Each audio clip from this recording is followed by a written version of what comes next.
Live. Hello and welcome back everybody to another episode of D&D Crestland 2E, episode 13.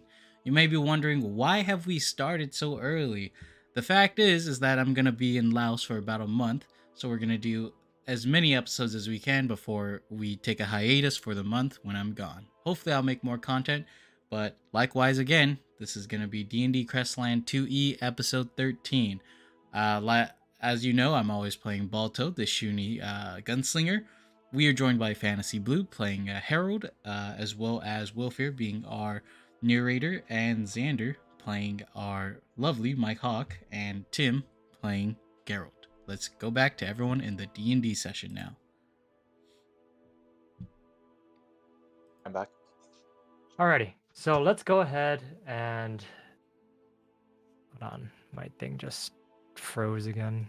Just so much stuff going on. Hardware accelerator, bro. It's not using my GPU, it's using my CPU to actually try and render this game. This game, for some reason, is like probably more intensive than RuneScape. It's a website. Makes no sense. I don't know why. Because of all the effects that I added, so it's fine. Okay. Alrighty. Let's go ahead and begin, everybody. Welcome back. We are here for session 13 of Crestland, and today is going to be a very good day. Today might be actually a long session again. We're not quite sure exactly how long we're going to go. Probably if like 4.5 hours, maybe. But in any case, let me go ahead and get everyone set up again. Just for a quick recap for everything. Where we last left off, our party of travelers had finally gathered many of the clues needed to figure out their next plan of action. From their respective roles, Balto and Ellie had explored the Ice Palace, a frozen castle perched on a high mountain. There, they had seen a massive creature, 4 large golem corpses, and a woman seated on an ice throne. They had made their way from that Ice Palace down to the far wall outpost, and that's where they saw the rest of their companions. Geralt and Harold had learned many things from Screeze the cat. A plot to assassinate the king, one that seemed to have occurred in the reflection many times, although this time, the group sought to change that fact. Well, not the group, but these 2 individuals hatched a plan. Mike had seen Kosi J and Sid in the prisons, eventually escaping, but only after an unfortunate accident had occurred. Kosi J had learned a great many things and put some information together. He relayed the information to Mike that Linda was the one responsible for this reflection. He reasoned that the death of Linda Lithenia, the princess of this old land, would most likely resolve this reflection and dissipate it. They had encountered a couple of people from the last reset, James and Salazar. James had been injured inside that far wall outpost and eventually not talked to. Salazar, though, was, for some reason, in the position of a barback in one of the taverns in the far wall outpost, and seemingly having amnesia. However, when Balto showed him the finger, the one they had taken from his lodge, Salazar remembered what the group had done, who he had been, and told them the most important truth. The warden, the old warden, was his father, and the new warden was the one that replaced him and was a traveler instead. Okay. Anyone have any other information to add, to glean, to shift? Anything from your notes you want to bring up for the rest of the group, or are we all good? We're all good. I think we're all good, yeah. Yeah, we should be solid. Okay. Sounds good. Now, remember, everybody, add a single hero point because it's the start of a brand new session. And now, let's do our hero point rolls. Remember, you cannot go above 4. Remember to use them. Mm-hmm.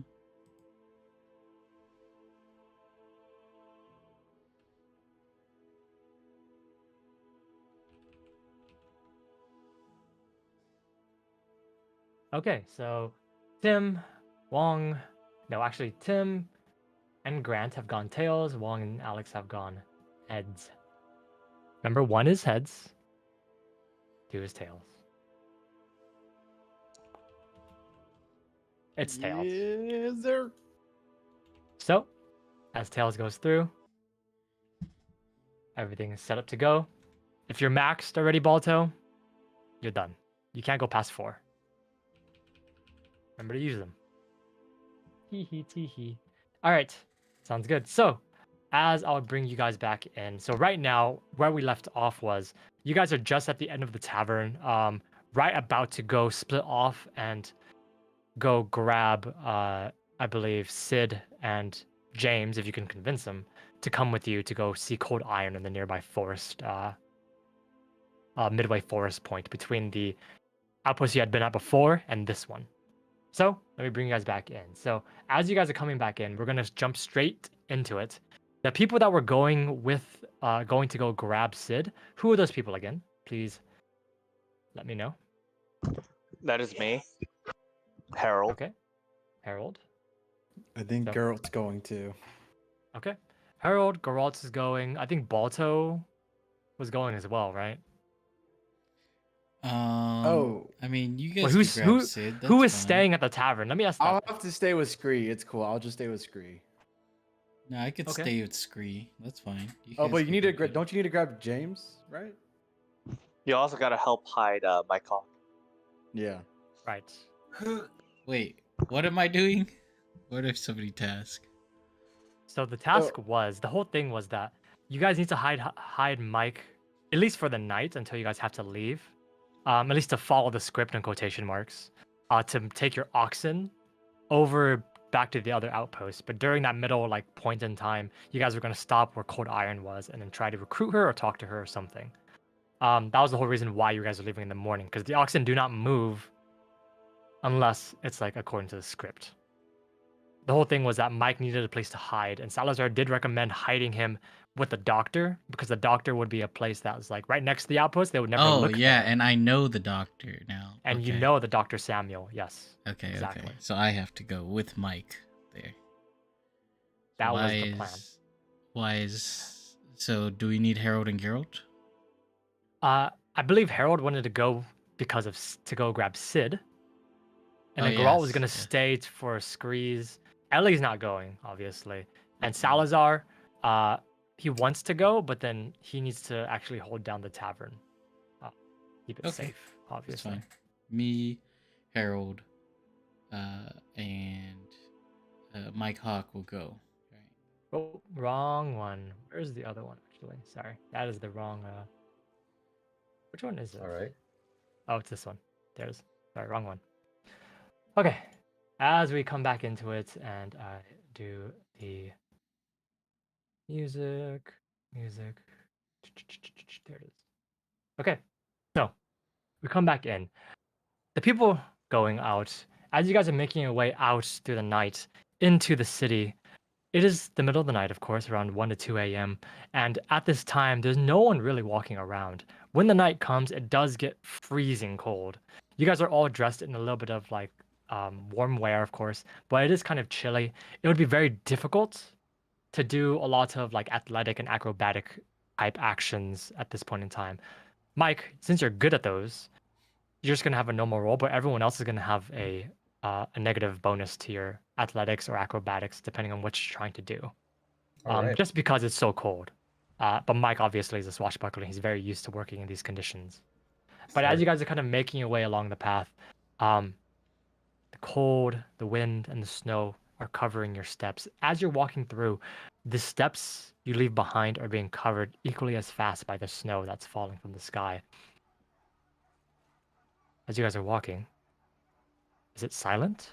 Are you just going? Or is there any conversation happening? I'm invisible, right? Still, or am I? No, you're not. No. That ran out a long time ago. How do you guys propose we convince James to go with us? I thought Oh, is Salazar this? gave you an item, by Yeah. the way. He gave you an item to you gave me convince the James. ale. Oh. Yep. Okay. That's for Sid. That's for Sid. Yeah. Salazar would have James. also given you another item as well for James. It is a letter.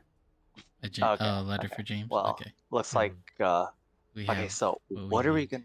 How are we gonna split up? I'm going to get Sid, or should we all go together? They're all in the same place, Around the same area, yes. around the same area. Okay. All right. Yeah. You want to then- split the party again For a third Hey, time? man. Hey, Gonna man. split it 3 Division. ways? Alright, let's stick together then.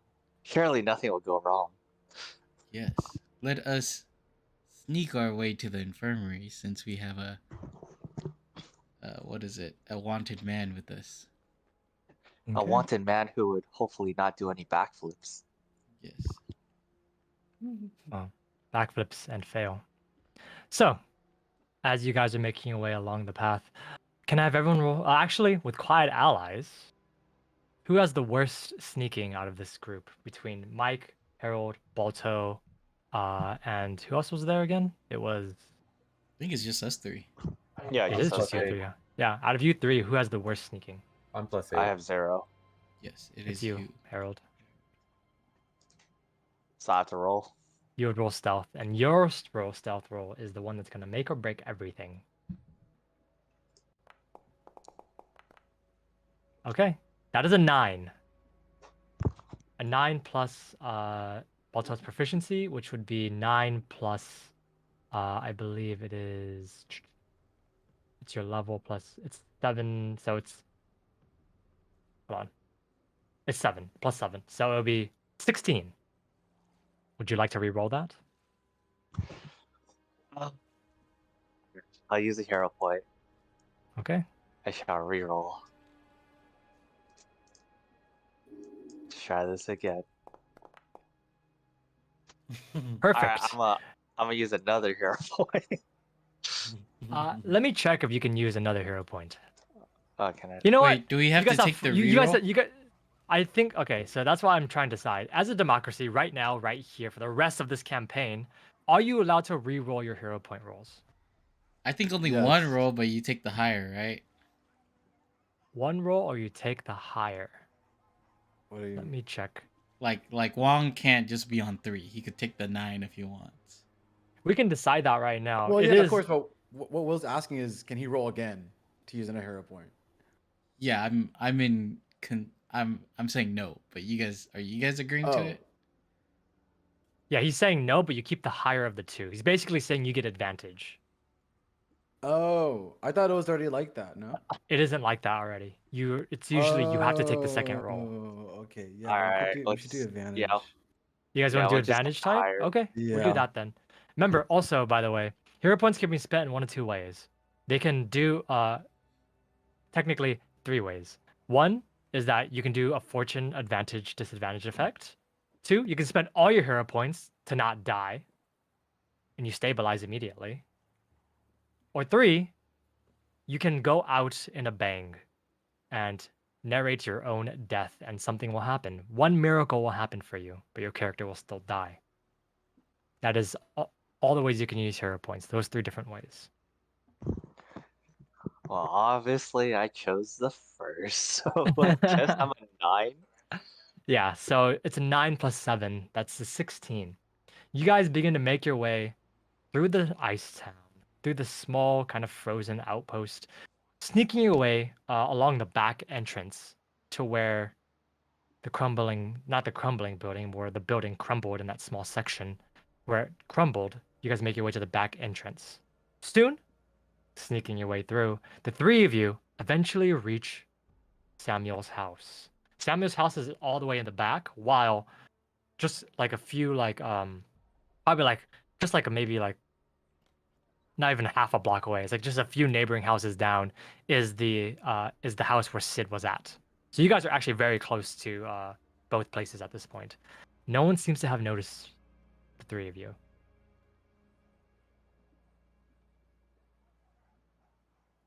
What are you doing? We proceed, right? You're standing in front of Samuel's house, and just across the way is Sid's house, or where Sid is being laid. It just depends on where you want to go first, is what I'm asking. You want to go Okay. get Sid first, or do you want to go I talk will- to Samuel to hide Mike? I'll knock on Samuel's door. I think we should hide Mike first before doing anything. Yeah. Okay. So you go over to where to where Samuel's house is. You kind of walk up the steps, a little bit of the porch, a couple of creaks, but nothing seems to really, denote that you're there. But Balta, you walk up to where Samuel's door is, and you just kind of softly knock. You softly knock. As you kind of softly knock, you just hear nothing. You knock again, softly again. You hear a stir. You knock for the third time. I'll say, "Excuse me, is Dr. Samuel? Dr. Samuel, are you here?" As you kind of say that, you just kind of hear the stirring kind of get a little bit louder as you just kind of hear, yes, I'm sleeping, but yeah, I'm awake now. Is there an emergency? An accident? Uh, yes, only a moment of your time would be needed. Sure. Yeah, sure. As you just kind of hear the sounds of a man getting up, and you just hear the sounds of a bit of water. He seems to be washing his face just for a second. And kind of walks over to where the door is. You hear the door just kind of clink, and he just opens the door, and he looks, and he sees the three of you. All three of you standing, or is it just Balto? Should be all three of us, right? It could be all three of us. Yeah. That's fine. Okay. He opens the door and sees the three of you standing there on this porch. He looks at the three of you and just kind of just looks at you down at Balto and he says, "Hi, is there... Oh, it's you. Is there a problem? Is someone injured? Is one of these No. two people injured? Not going on? quite, Dr. Samuel. A companion of mine here is actually seeking shelter for the night for stirring up such big news around town, and I was wondering if you could assist us in hiding him for just a moment for tonight till we can leave in the morning." Is this person a criminal? Is this person... What? He, to be quite honest with you, he's the most wanted man around right now. He's the one that everyone's searching for. But he has a good reason about why he had to escape in this particular way. I see. Are you busy then? I'd like to hear that reason why before I commit to hiding this person. Yes, let me bring him over. It would not. This gentleman is Harold, but this one right here is Mike Hawk. Mike, why don't you explain your situation to him in order to, let you stay here? My situation is that I was in prison and I broke out because I didn't want to be tortured. I expect it to go this bad. He's truly sorry about the people that he's hurt, and has come to, not only apologize to the victims themselves, but to do better as a person. Yes. I'm very Okay. sorry. Okay, roll me a diplomacy check, Mike. Diplomacy? Diplomacy. Easy. And Balto, you're giving a +2 to this. Alright, easy. Natural 20. Holy Natural shit. 20. Natural 20. So it's just the 20 flat +2, which is 22. As he looks at you, and he looks at you, Mike, and he looks down at you, Balto, and he just kind of says, "Well, I only have a single bed, so if you're alright with sleeping on a bench, you can go ahead and come inside. I'll hide your friend at least for until the morning time. But in the morning, the guards come and bother me at sunrise, so you'd have to leave right before then, if possible."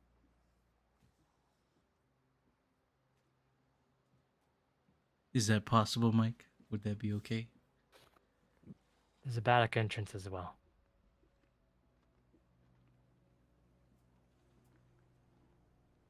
It seems like Mike Hawk silences acceptance for it. Yes. We all see that Mike actually nodded in real life. As Mike, you are kind of led in by Samuel. As he's led in and the door closes behind. Oh, and a moment, Mhm. Samuel. Would we be able to, borrow the patience of James and Sid? Are they in any condition to, go about an James. adventure? An adventure. James is currently indisposed, unconscious. If you would like, I wouldn't recommend taking him anywhere far for travel. Your friend Sid, he's up and about, actually. He's healthy as can be. It looks like wherever he's from, they teach some kind of recovery magic, or his constitution is just very much active. I would Ah. say he's probably actually recovering from a hangover. A bit more sick than James, if anything. I've had to give him many herbs to assist in his headaches. But yes, All right. Thank you. We'll yes, be on our way. Let's go, of course. Harold. Also, if you are taking James, please let me see him before you leave. Okay. Right. As he closes the door behind, where Mike kind of gets ushered inside. Harold and Balto, you two leave the porch and you make your way towards Sid's house. Samuel pointed out the house that James was in, and it's the house next to Sid's house. So it's very close to each other, very easy to see. But both of you have been to Sid's house before, and it's kind of walking up. There's no guard in the front porch like last time, and the door's closed, but you can see that there's a candle light on inside. As you walk over to this place, what are you two doing? I look at Balta and I ask, do you want to talk to James while I talk to Sid, or do you want to talk to them one at a time? We'll talk to them one at a time. I'm not Okay. that. I'm not that much of a companion to either one of them, so. I don't know James that well, so I agree. But which should we?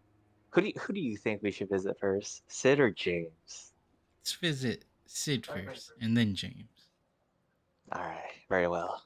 Let's be on our way. Okay, so you guys going to visit Sid first? Yeah. Yes. You go to the house with the small lamp on it. Not the lamp, sorry, the candle light coming through, flickering. As you kind of walk over to the door, and you just kind of. Do you knock first? Do you try the doorknob? What do you do? I knock first. Okay, very soft knock. Just as you kind of do the very soft knock, you hear just. Literally, I literally. Just a moaning from the side of where James was, or rather, where Sid is supposedly was. Sid, are you there? Mm, Maybe I'll do yeah, it. yeah. Can you open this door, please? It's already open. Oh, If you're here to ask me about where they are, I don't know where they are. I told you their names. That's it. I told you where they're from, but that's it. I have no other information. I open the door. Just and it's open. It swings a little bit wider, and you see James leaning down on a table in a wooden chair. The candlelight in front of him is kind of flickering for a second, but it's melted down all the way down to its wick. As you can see that the candle is just in a pile of what looks to be wax.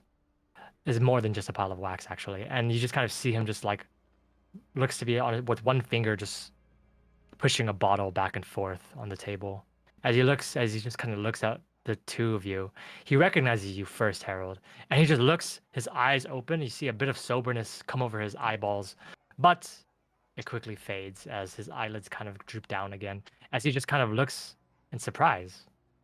But he just kind of stays still, but he stops kind of fiddling with the bottle. He looks at you, Harold, and kind of sits up for a second, and he just, it's you.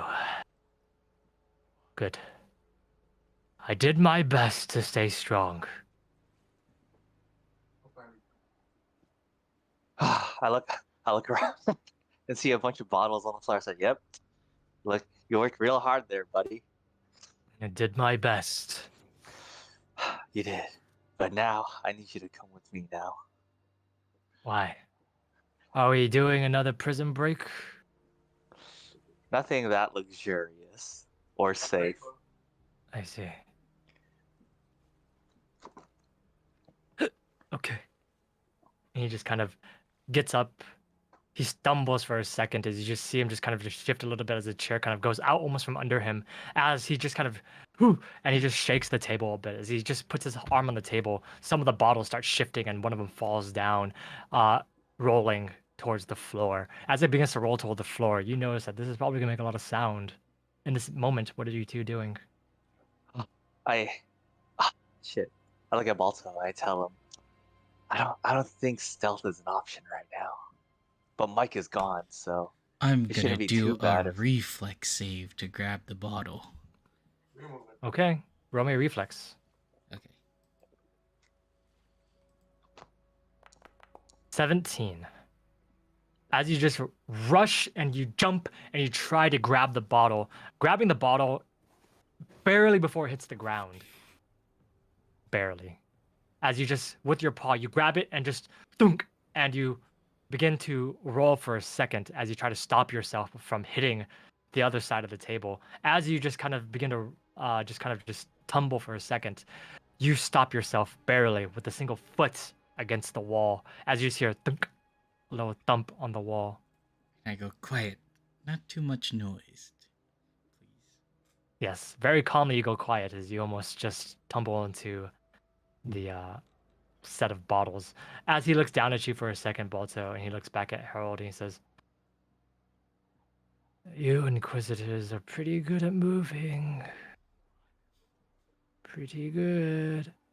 As he just gets up, he walks towards where one of the couches is. He just kind of looks down for a second. He says, "Can I have both of you help me with my armor?" fuck. uh I guess we have to. Are we Okay. do we have to roll or I'm just saying, you guys are gonna help him with his armor? Put it yeah. on or take it off?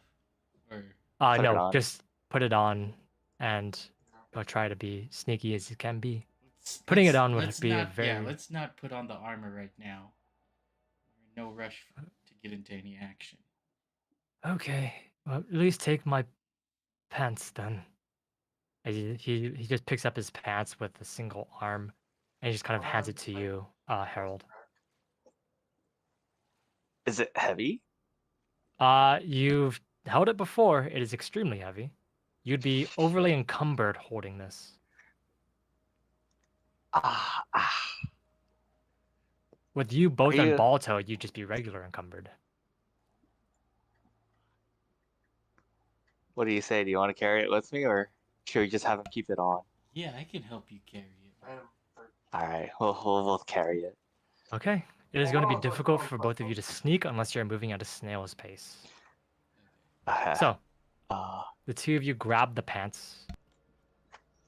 One is holding the leg, the other kind of holding it over. What are you saying?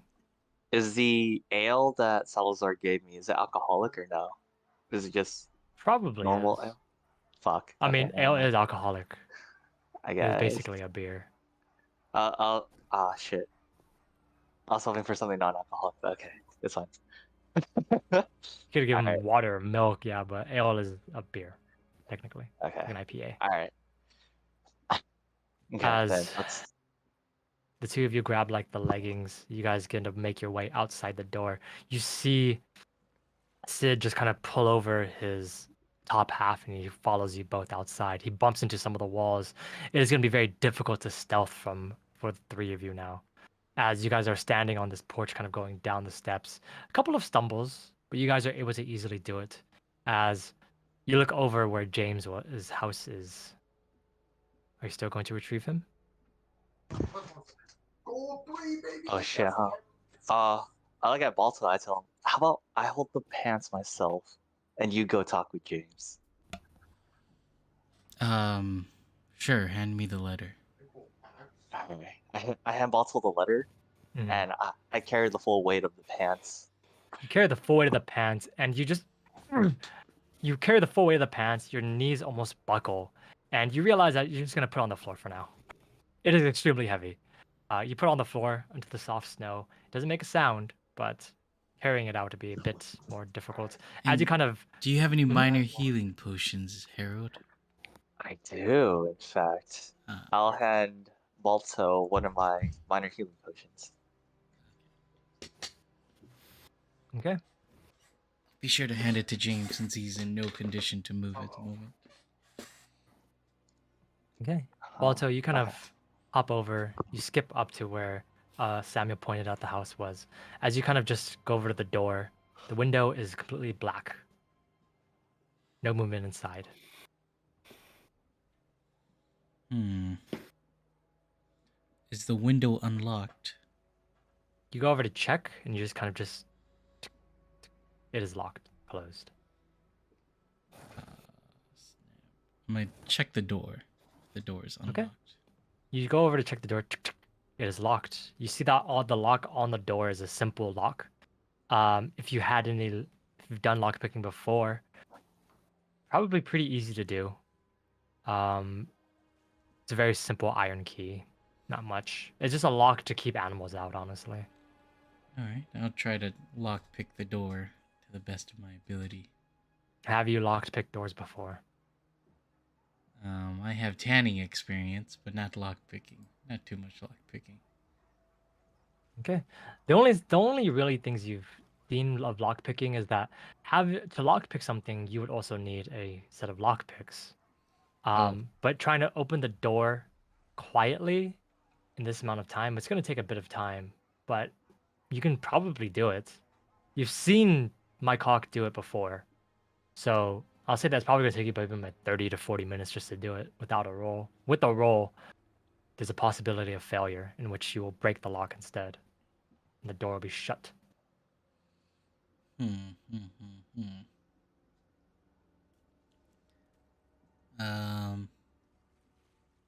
I'll roll for it. Okay, roll me a thievery check. Thievery. Oh, snap.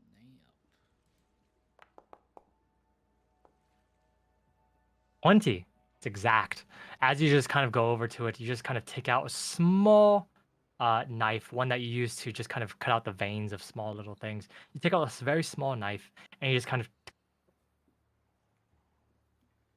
It doesn't give for a little bit, but then you just use the other side of your paw and just kind of jam it in a little bit deeper. You realize that as you jam it in, this lock is going to be broken, but you unlock it and you take out your knife. The lock is broken, but the door is open.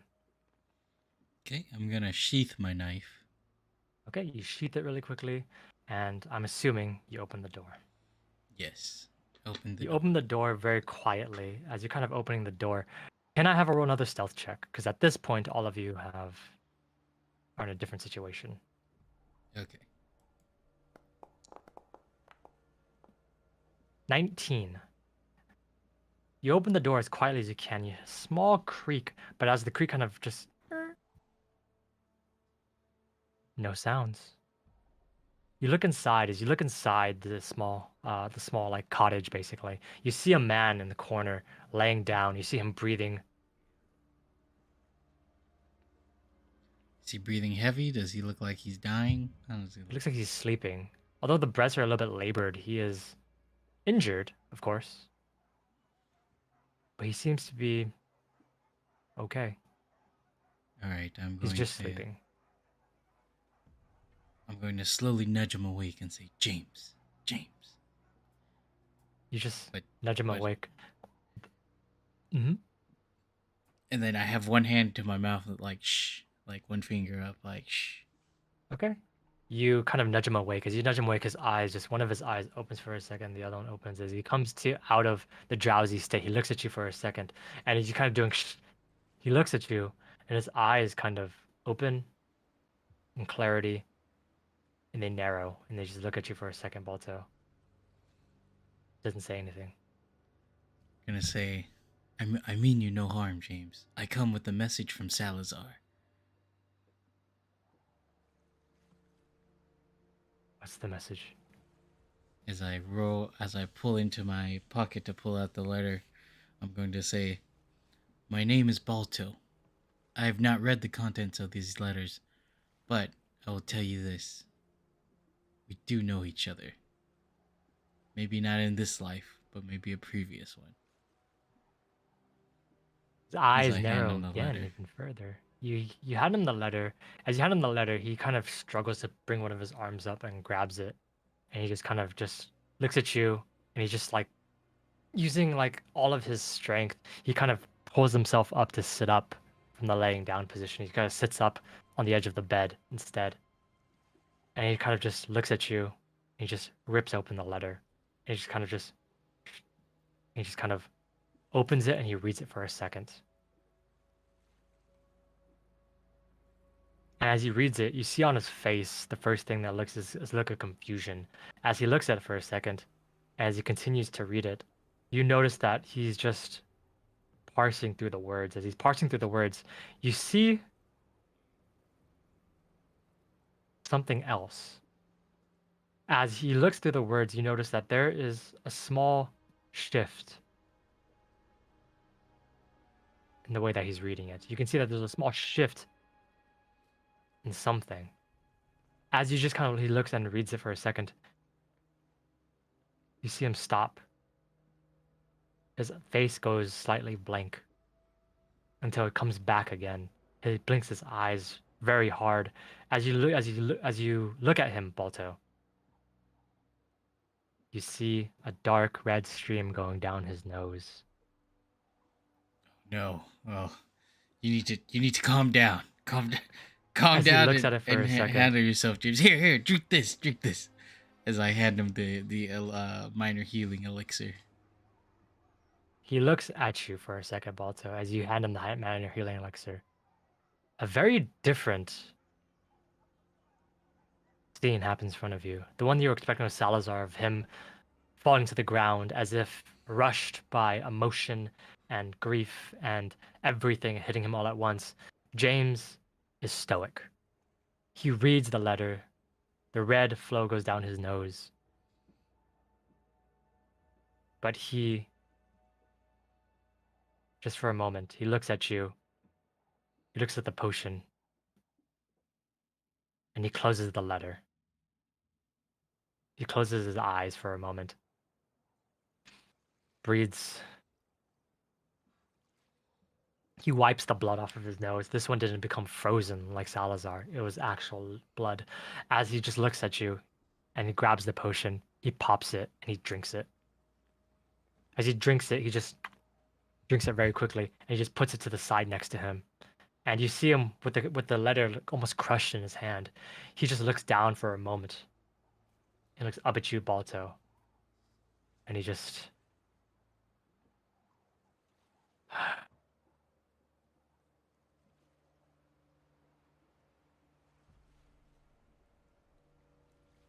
Do you remember anything? most of it. As he just looks at you, I remember everything All right. up until the ambush. You don't remember what happened to you? No. I remember sitting under that boat. Everything turning red. And that was it. All right. Well, there's dramatic turns of events that happened after that. We don't have to dive into it right now. Right now is, are you well enough to walk? I need assistance, but I can walk. All right. Well, pack your things. We're heading out. We'll stop by the Dr. Samuel before we leave. Yeah. you see him just kind of get up for a second, and you see him just struggle for a moment, but he gets up and he just stands on his own 2 feet, and he just says, "Can you grab my things? They're over there in that pouch, the leather pouch. Can you make sure to grab a knife? One of my tanning knives." Yeah, sure. Do you need any medical equipment here while we're in the pack as It's well? mostly the most things in the pouch that I are there. If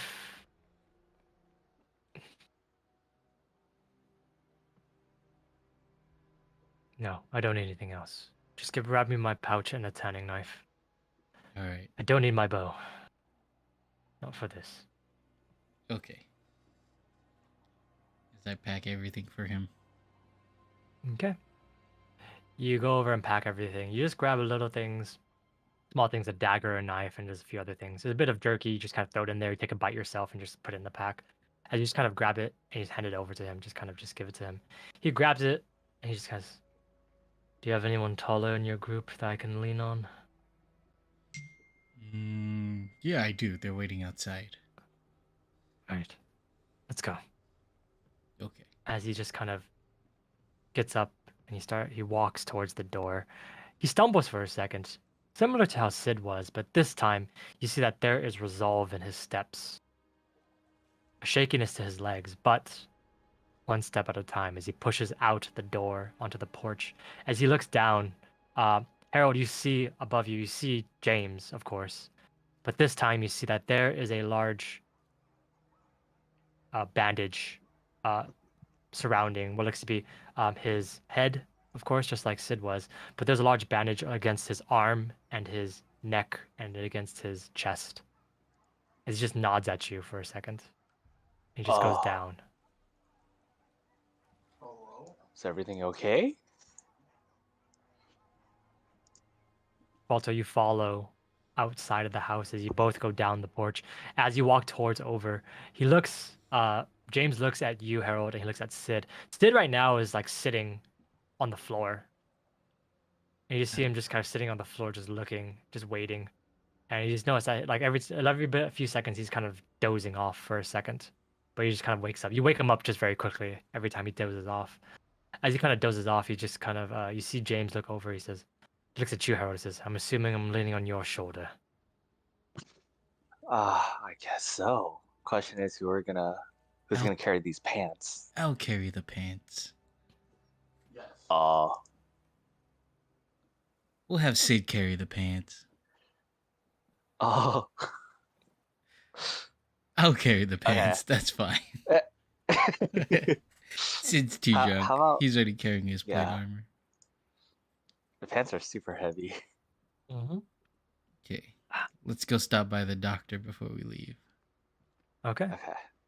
You walk over and you just, you grab the pants, Balto, and you grab the pants. Thunk.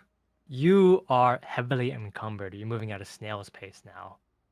As this is kind of just going on, James, he kind of puts his arm over your shoulder, Harold. He just kind of puts his arm over you and just says, "Just for the walk back." Don't worry, I got you. Mm-hmm.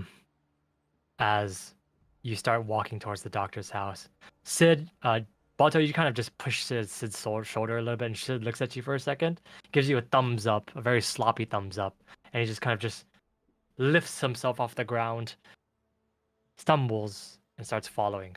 Balto, you are far behind as you're just kind of trying to struggle to pick up these pants and take them with you. Sid, might I ask if you can carry these as well? I'm not the strongest. He looks down at you for a second and he says,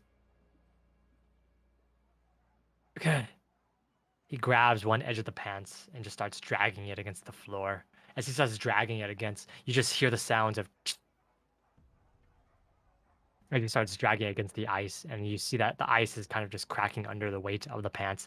It is making noise Oh a my lot. gosh! I'll help. As it's just I'll dragging. help. I'll help drag it with. I'll help try to pick up the ends of it. Okay, while he roll me drags it. athletics. This is going to be very difficult to Okay. just try to not make noise, is what I'm assuming you're doing.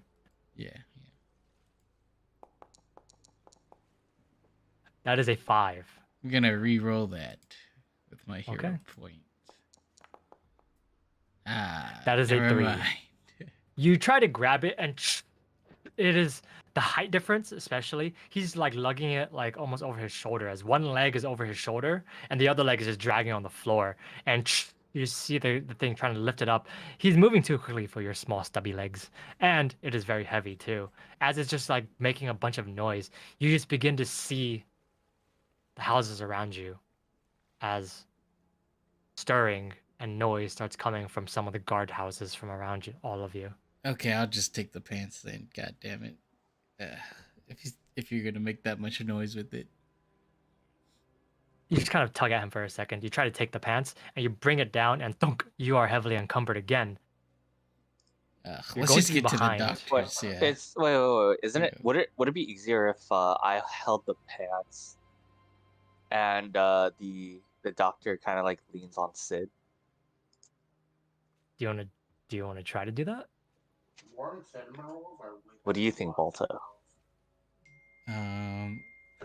Yeah, James could try to lean on Sid. That's fine. And then we carry the pants. All Yeah, right. let's try that. Okay. We'll Okay. try that. You guys try to shift the weight around again. As you try to shift the weight around again, James leans on Sid's shoulder while Sid is holding his plate mail under an arm. You see James leaning over, and both of you are able to carry the pants. As they begin walking forward, the two of you, although encumbered, are able to walk forward, and you guys make it to the front of the doctor's house, and it's making good distance. As you make it to the front doctor's house, you look back, and you notice that Sid is stumbling, and James is struggling to stay afloat, as Sid is kind of just shifting with the weight, extra weight Man. of this. It is difficult. There's an item here that you must get rid of. There's no way to take all three unless you're going to move very slowly out of the way. As you see that between the three things, Sid's plate armor or James, which one are you going to take? Okay. While we're at the doctors, let's talk to the doctor first. Okay. Yeah, This we is Sam. could leave a piece. And then we need to talk to Sid about leaving As you guys his make your way arm. to the doctor over, you go over to the doctor's house and you're kind of just in front of the porch. I'm assuming one of you goes up to knock on the door again. As you knock on the door, during this time, Mike, the doctor has taken you in and not really been saying much. He offers you a bit of food, a bit of a place, a blanket to stay. Are you doing anything during this whole time, Mike? Or are you just kind of just chilling? I mean, I think I'm just chilling, make conversation with the doctor, but I mean, there's not much I can do in this cabin. Okay. The doctor talks to you for a second. He just kind of looks at you for a second, Mike. He just kind of asks you,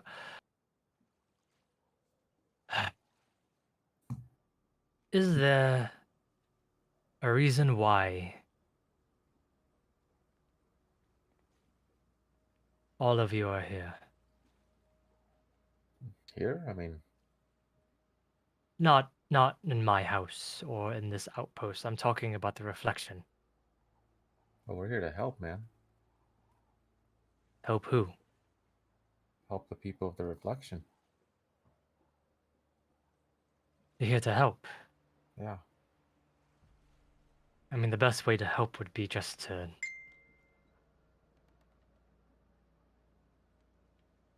to leave them alone, right? Wouldn't the people of the reflection be happier if they lived in this place without trouble?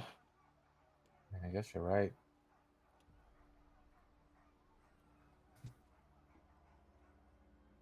There's always been trouble. In this reflection, of course.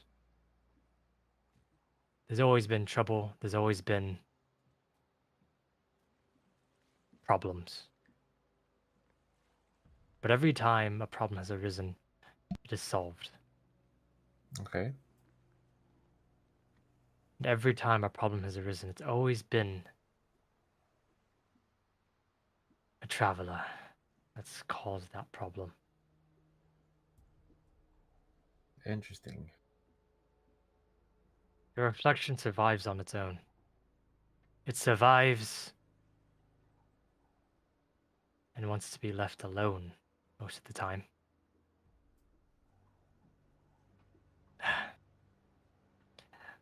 I never know exactly what everyone comes for. I never know. People are strange. Very strange indeed. If you're here to help, and your intentions are pure, then I wish the best of luck to you. Oh, thank you. I really do. Yeah. As he just kind of grabs what looks to be a small pouch, and he hands it to you, Mike. Oh. These are things that I've picked up from the years. You take Oh. these, use Oh, them. thank you. And I grab the bag and I look inside of it and I'm like, oh, You look inside, there are a few things in there. You see a couple of gemstones, of course.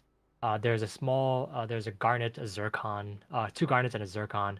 You see that inside there's a small crossbow. interesting. It looks to be an actual, not small crossbow, it's a large crossbow, rather. And you see the crossbow, and you see that there are a few bolts next to it, and you just kind of says, these are old, but still usable.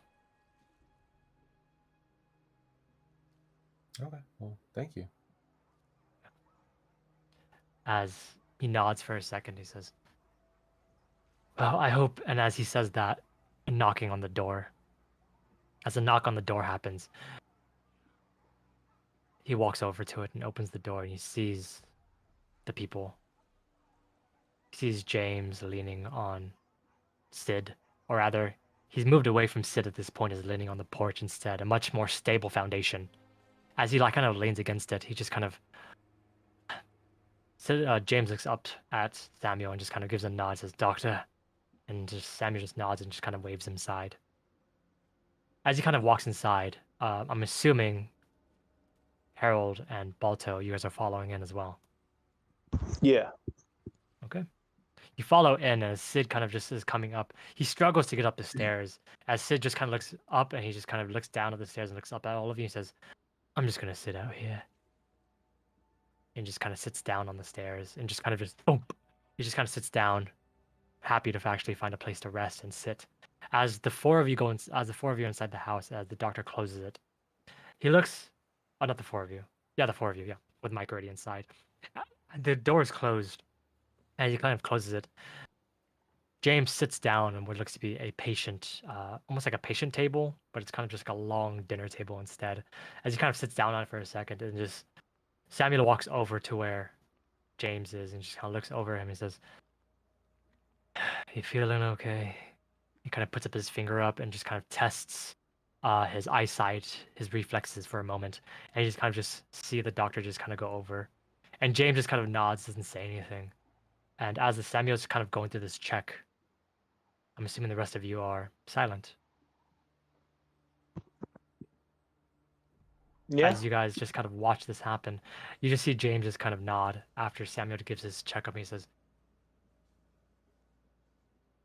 he walks over to one of his drawers, and in his drawers he takes out a small pot. And the small pot, he hands it to James, says, this is a balm. Put it on your wounds every 6 hours. There's a few, he kind of looks over where Mike is. Can you hand me a bandage from my, and then he kind of walks over where he gave you the pouch, grabs a bandage or two, gives it to James, and he just kind of says, change the bandages every time you change the balm. You'll be fine. As James nods, he gets up and he starts walking towards the door. Samuel looks at you, Balto, and then to you, Harold, and then to you, Mike. He gives you each a long stare as he just kind of says, I hope you'll find what you're looking for. Well, during this time, I wanted to actually talk to Sid about his armor too. Okay, you're going to be While outside he's then. while he's being like getting his checkup done. Okay, that's fine. then in that case, Samuel would just look at Harold and Mike then and just say, I hope you're what you're looking for. It's difficult to find your own path.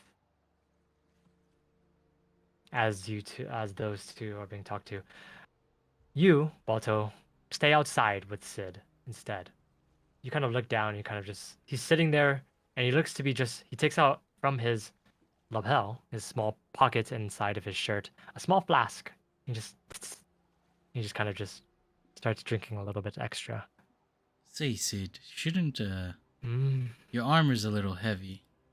Would you Yeah. prefer to just leave it here at the doctor's while we set off on our way?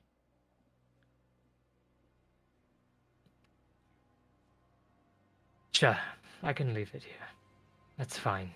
I mean, if you want to take like one part of the set with you, that's fine, but both the legs and the chest plate are quite heavy and none of us here can carry it. We can always come back in the morning to grab it as well, or have our compatriot Mike Hawk bring it along once he's set Yes. out. Fine. I've already renounced. I've already done everything.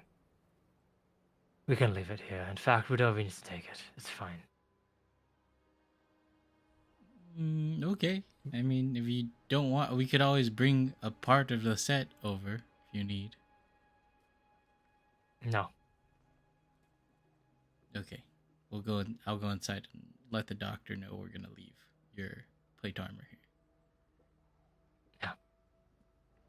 She kind of nods, and you just kind of go inside and let the doctor know. You see that James is done with his checkup as time to leave. Mike, you're left here, of course. Samuel nods at you, Balto. And you relay that information, of course. Sid just kind of picks up his armor and kind of just struggles to bring it up the steps, but he puts it inside the doctor's house near one of the corners. He leaves his full top part and the bottom part there. And the four of you leave. As the four of you leave and kind of go back to where the tavern is, Mike, the rest of the night. Actually, why don't we go back to check on Geralt at the tavern? Geralt, at this tavern where you are, have you been doing anything? What have you been doing this whole time? I've been just. I assume Scree is in the room again. Screez So is in the room while Ellie is yeah. kind of in the other one. You notice that Screez just kind of wants to take his own place around. Salazar has his own kind of room in the back next to the tavern owners. They live here. And Salazar lets you know that, like, in the morning when you're ready to leave, just knock on his door and he'll be ready as well. Okay. Yeah, the three of them are in separate rooms at this point. Okay. Well, I'll be probably in the room with Scree. Okay. And I don't. No, I don't really ask him anything. Maybe like the same questions. Like, are you sure you don't remember where you're from? Which country you're from? And No. I remember small snippets. I remember a big thing. There was a big, giant desert with the sun beaming down, and it was really nice just to lay under it and just stretch. It was very, very, just imagining it just makes me feel sleepy. All right. Nothing like the Steel Kingdom, Tylon Empire. The Empire one kind of rings a bell, but not really the other thing. I don't know what that is. All right. Anyways, well, you're in it. You're with us now, so if you're keeping any information, you might as well just tell us because you're going 100% with this mission. Of course. I am in it 100%. Yes. I just right. Do you have any magic to protect from frost breath at all? Frost breath?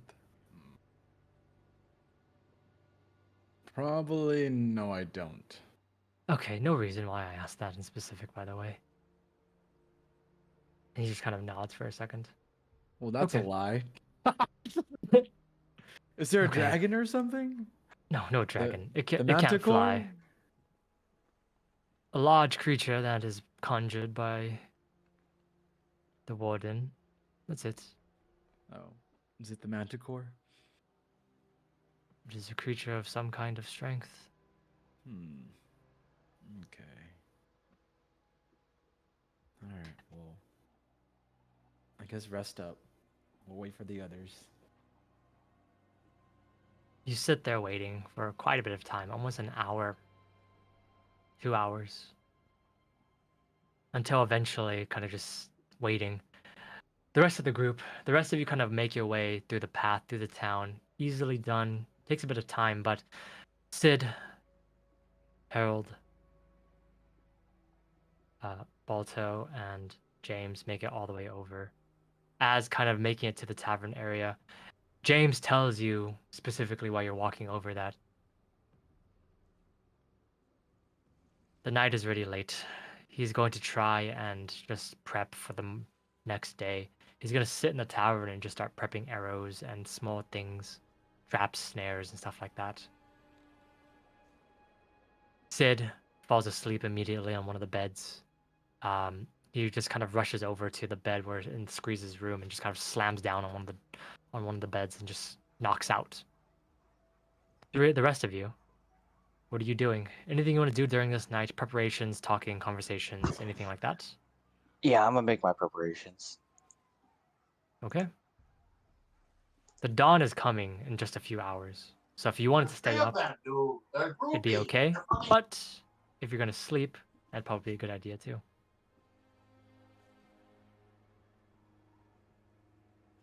If no one else has anything to do during the night, the No. night passes.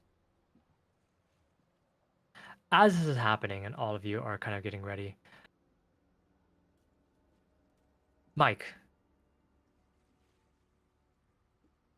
some time does pass, of course. Of course. As time passes and kind of the night kind of goes on for a second, you wake up 4-ish hours after you were left here.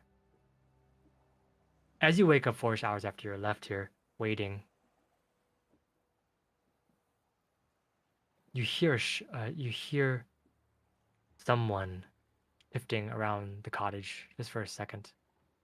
As you kind of open one of your eyes just to check, you see the doctor, Samuel, walking towards one of the cupboards in the middle of the night. He kind of opens the cupboard, and you see him just kind of take out what looks to be a small red chest, a small kind of lockbox, and he kind of pulls it down. He opens this lockbox. As he opens the lockbox, he goes inside of it, and inside you see that he kind of takes out something. It's Something. far and it's difficult to see what he takes out from your position. But he takes it out, he looks at it for a second, and you see a small flame just emerge and dissipate almost in an instant. As he puts down the top of the box and just puts it back into the cupboard as he kind of closes it and goes back to bed. You close your eyes immediately after this point. As he kind of goes over and just kind of he kind of just takes over the blankets and just kind of puts it back on himself. Hmm. You've woken up at a certain point in time, which it'd probably be easier just for you to prep and get ready to leave. The dawn is coming very soon, about 20 to 30, no, 40, about 40-ish minutes. The doctor did say that around this time is when people start stirring and waking up.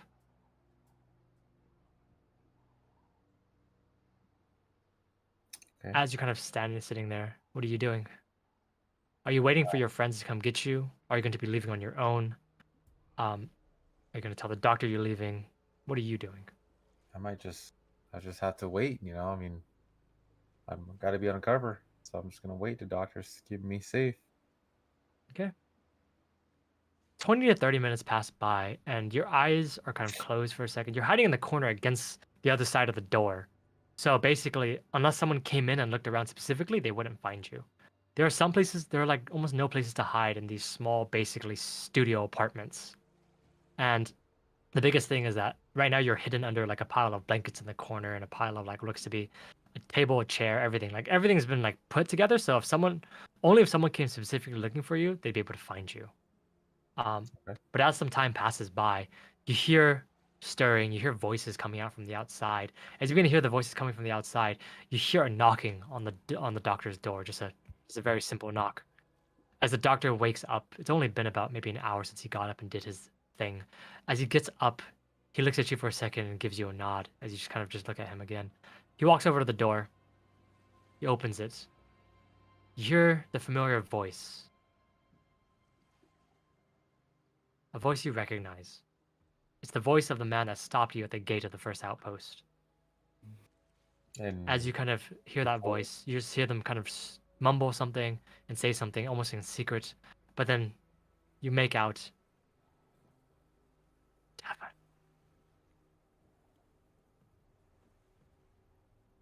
Encirclement. As you hear that, the doctor kind of nods and then closes the door, and he just kind of thunk. And as he closes the door, he gives a heavy sigh. He looks at you for a second, Mike, and he says,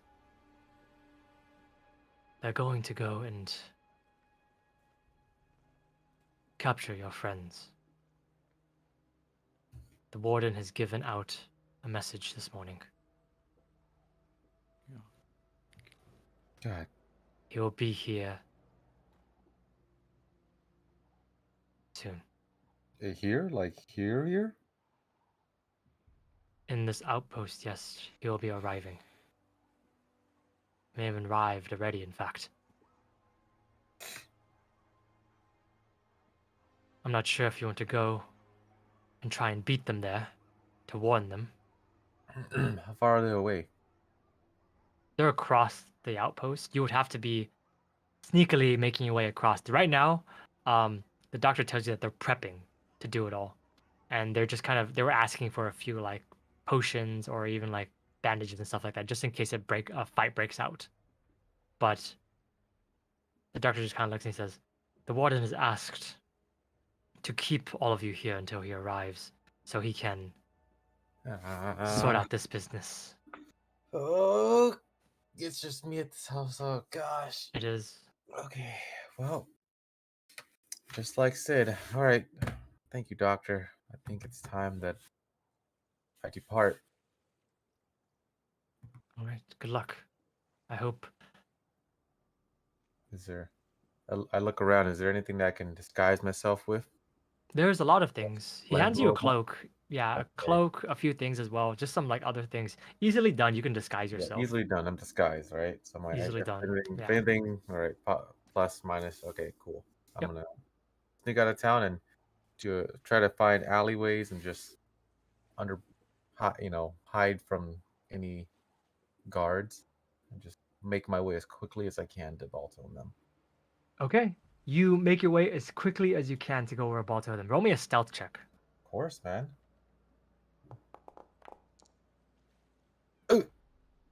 16. Do you want to keep the 16? Okay, I'll use a hero point. Fine. Oh my god. Okay, I'll keep Natural one. I That's a got 9. you. So 16 is the higher one. You make your way out and kind of just. The doctor wishes you Godspeed as you make your way out into the town. The town is not awake at this point. You go through the back entrance. As you're kind of walking and trying to just, making, no eye contact, just kind of keeping your head down. As you're kind of keeping your head down, you see a couple of guards walking towards your direction as you kind of go through some of the alleyways. And a couple of guards walk through the alley and they see you for a second. As you see them too, what are you doing, Mike? As you are seen, they don't recognize you, it seems, but you are seen by two guards. I You're pretended. at the far parts of the alleyway as Or parts of the alleyway. You're walking closer. You're about to cross paths at this point. Shit, man. I pretend I'm drunk. Okay, roll your performance. Easily done. Easily done. No way. Easily done. Natural 20, 25. yes. You pretend you're drunk. As you just kind of stumble and just kind of as you kind of stumble and kind of just shift against one of the side panels, you see that you just kind of stumble. Your performance is a little bit too well done, actually. As you kind of stumble into one of the sides and kind of almost crash into some of the trash bins, you see one of the guards rush over towards you, Mike. He rushes towards you. He says, "Are you okay, sir?" As he kind of puts his hand on your shoulder.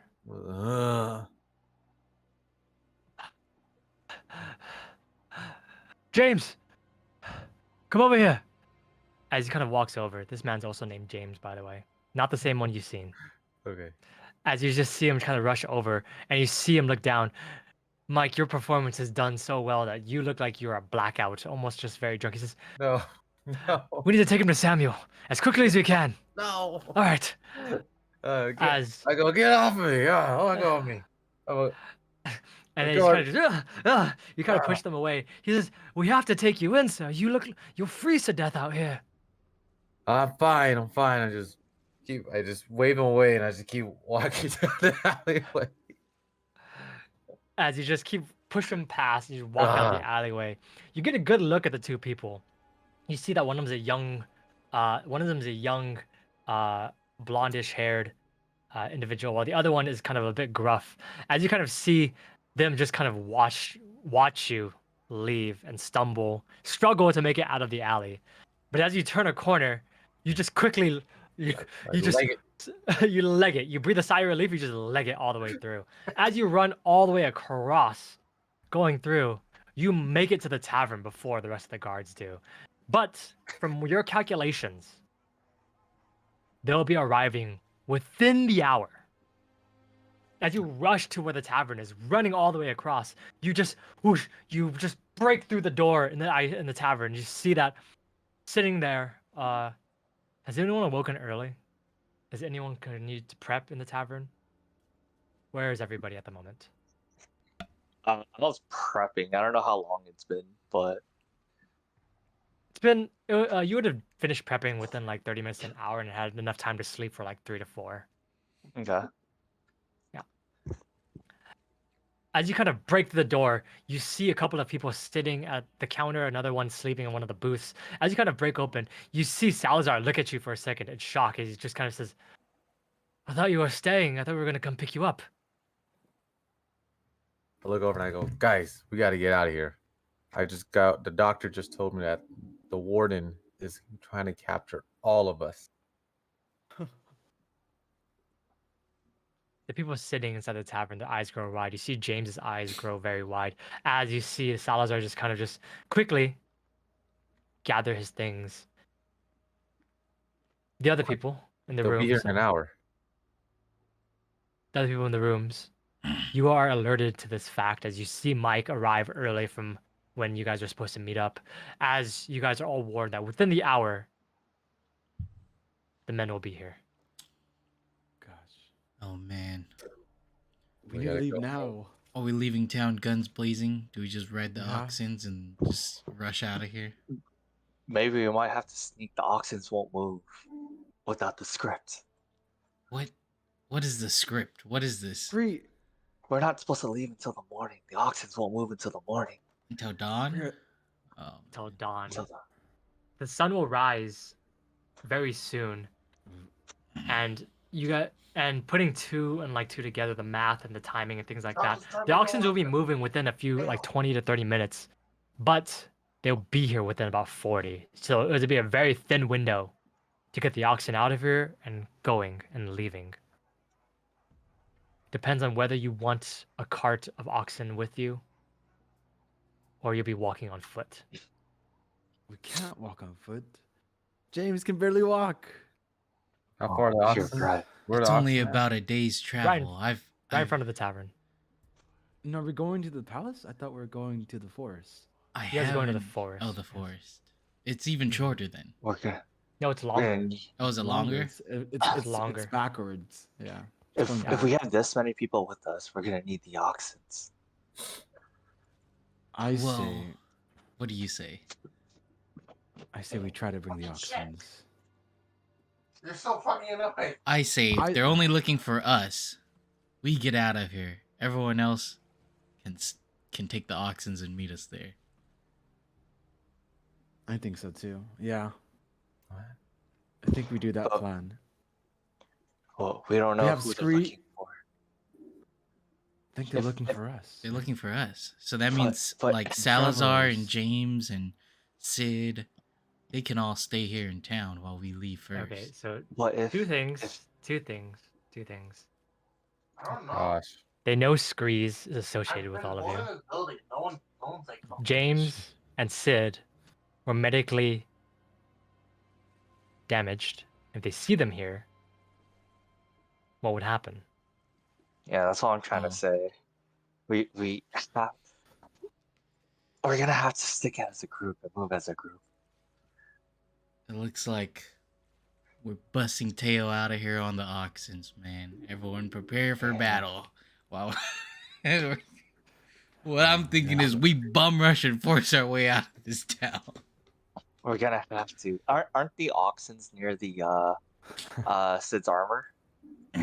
No, the oxen are actually at the tavern because that's where they were led to. Wait, did Um, Mike Hawk bring Sid's armor? They stay wherever No. they sleep. Mike did We not. have bring to it. go What? get it. Oh my gosh. We might have to leave it. Even though Like, I you wouldn't told have been- Mike you would not Hawk have been able to to bring bring- the armor with him. I'll say this, Mike. You have not been able to bring it with you within the time limit. Also, stumbling through the alley and also sneaking through, you will not be able to bring the full set. You're right. Yeah. We may not have the armor, guys. We can't go and It's retrieve the fine. armor right As now. long as Sid has a shield, we'll make do with this. Let's just Okay. grab the oxens and get out as fast as we can. Try not Right. to be seen. But if we're seen, we need a backup plan. All right. Let's hope they don't barricade the town and skate, or else I'll have to start shooting and blowing shit up. I like that idea. I like that idea. Just get ready, and I start loading all my guns, and I'm like, oh, we ain't gonna get out of here in a peaceful manner, based off the timing of what's going on. Okay.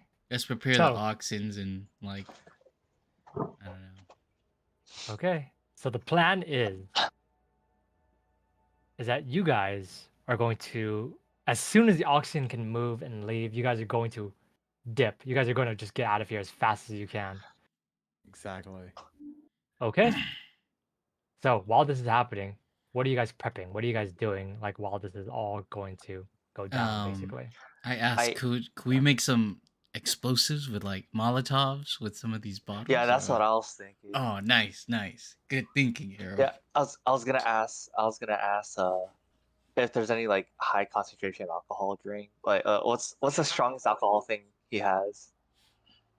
Salazar looks at you for a Something. second. He says, "I have a lot. There are many things that I have. But we He looks back at the bar, and then for a second he hesitates, and he just says, "I don't want to bring him into this. He's just." He looks back to where the tavern owner was, his room. We can't implicate him in this. okay, that's fine. I still have the ale you gave me. And just And- for a second, he looks again. And he says, "If I disappear too, it implicates him. I may have to stay to convince them that you are all gone." Okay. Crap. But I can give you ale. I can give you things. I can give you a lot of things. As he kind of pulls out like a few, bunch of spirits and things like that. As he pulls all of them out and puts them on the table, he says, "There's a few flint steels, lighter kits on the side over here if you're trying to make them." And he's just kind of just a moment. He walks over to where James is, and James kind of sitting at the table still injured, of course. The healing and things like that has been trying to, but it is Breaking it everything. is an enfeeblement that he is suffering from right now at the moment. As he just kind of Easy. walks over, Easy one on the and you floor. see him It's just fine. kind of go, as you kind of see Hateful. James. Sorry, It as you encourages. see as you see Salazar walk over to James, you see them talk for a moment.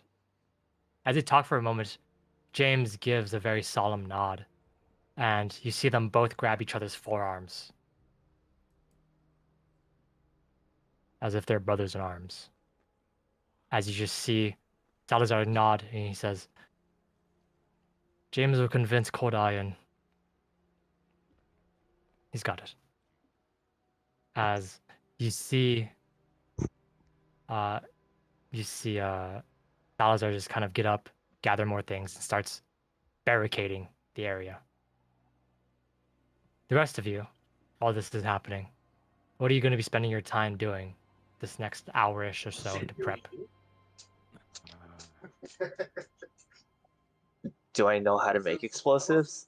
Crafting? Yes, you would, because you've been done alchemy before.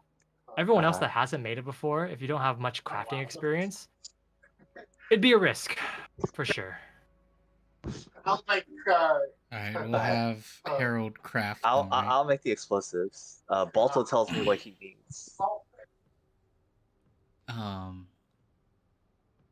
Molotovs and what is it? I have a crossbow. I have spell striking bolts too, as well.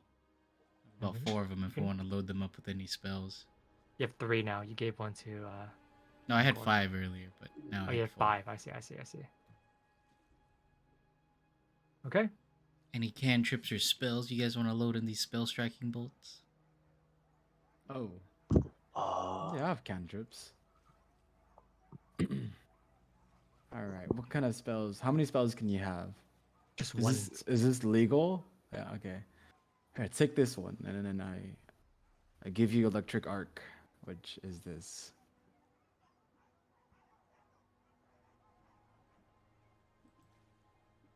Oh, I can store this in the spell striking bolt? Spell striking bolts cannot hold cantrips. They can only hold the type of spell level that it is. So these are type 1s. So it has to be a first level spell. Oh, well then can't help you with that. Do I have to spend a spell slot for this, or? Yes, you would have to. Oh no, I'm sorry, Grant.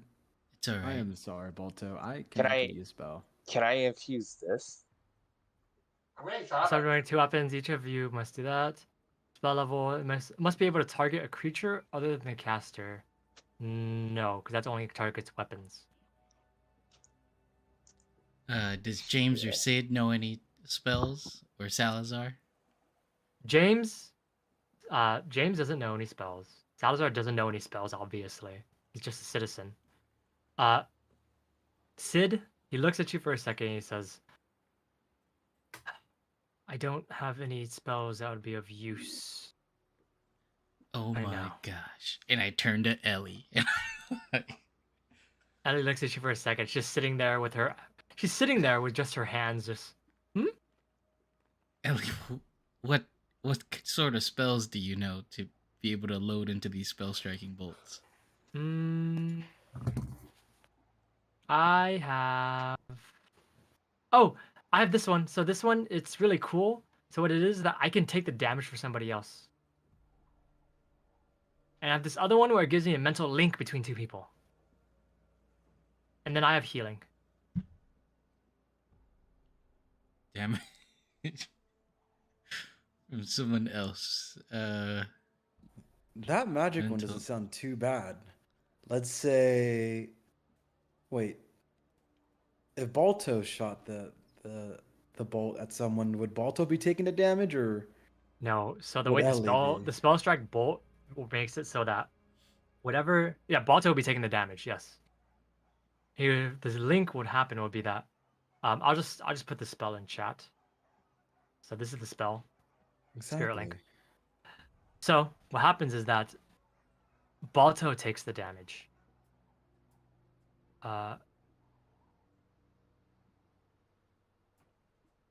Yeah, or actually no. Actually no. The spirit link is different. Actually, they regain health. It makes you have regen health. Actually, Oh, never mind.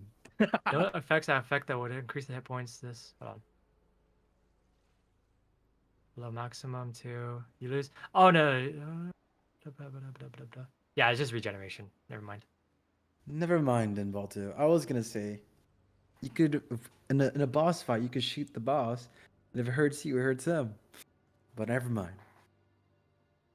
Yeah, it's just regeneration. Looks like. Looks like it's Not alright many then. We spells. don't have to load it up with any spells.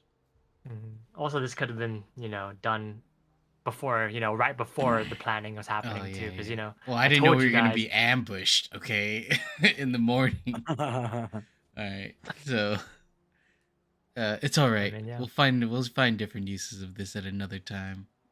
I'll just load all my guns. Okay. Harold, roll me a crafting check to start crafting stuff. Girls and Mike, you guys do anything during this prep time? No, unless Harold needs help, because I have a crafting is +9. Yeah, I just told you guys all about it. I'm anxious to go. Okay. Sounds good. Geralt and Harold. Oh, Geralt, you God. can help for sure. I I'm got a gonna 29, I don't keep know. watch until first sight of the people come out. Yeah, Geralt, if you want to help, you can. It's possible. All you're helping is to aid Harold, so give him a +2 or a -2, depending on how you roll, obviously. Oh. Well, do I have to roll since you roll 29 or no? If you want to help him or not, it just depends. Did you need help, Harold? No. Alright. How Okay. about we like try to armor up the oxens in case we get attacked on the caravan. I think they'll keep moving. Harold whipped them and they didn't move. They just moved the same speed. Wait, they It's don't part of move the any script, faster Balto. or slower? No. No, Yes, exactly. they won't. They move at a constant It's speed. part of the script.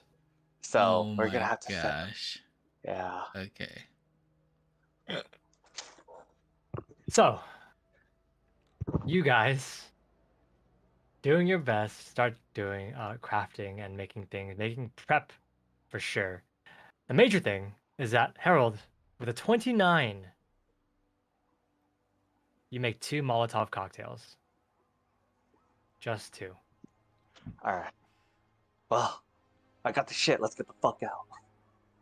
Yes. As the dawn is kind of coming through, And as the I wanted time to is keep going- watch. Yeah.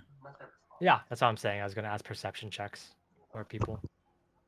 Not for you, Harold, because you're crafting. Geralt, Mike, and Balto. Since you guys aren't really doing much, you guys will be doing perception checks. Oh. Me too, right? Perception. Let's Mhm. go. Okay. Let's go. Nice, Okay. Oh. Geralt Hit his 26, dice, man. Balto 24, Mike 19. You guys stand watch, waiting for a moment to leave, to like actually exit this place. As you guys are waiting for this time, you guys wait and wait and wait until the moment Harold finishes his second Molotov cocktail. You guys begin to see off in the distance. You see them. You see a group of people, a group of 6 people coming over. It's only 6 that you see. But as you see them coming over, you notice that these 6 people, while they are not the same, or they look the same as the guards from the thing, people who have very sharp eyes, Balto and Geralt, you look and you see that all 6 of these people's eyes are completely pale. They are white. Oh, As they're coming down the pathway. And as they're coming down the pathway, you guys get ready as the sun begins to crest over the horizon. As it begins to crest over the horizon, the oxens, almost as if they come alive and start to move. As they start to move, we're going to take our break there. What? Wait, okay. But I have line of sight of them, right? You got line of sight of them, yes. Off in the distance. They're probably maybe 200, 250 feet away. They're really far away. You can see them, though. Okay. Sounds good. We'll take a break then. Okay, we'll take a break there. 10 minutes, all right? 10 minutes. We'll be back at 6:10. 6:10. All right. All right. Alrighty. That's 10 minutes. Yeah.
after the break, let us start. So, quick recap: you guys hid Mike Cock for a bit of time, but because you hid him, he was able to give you guys heads up on the ambush. So, still, good idea to have taken him there in the first place.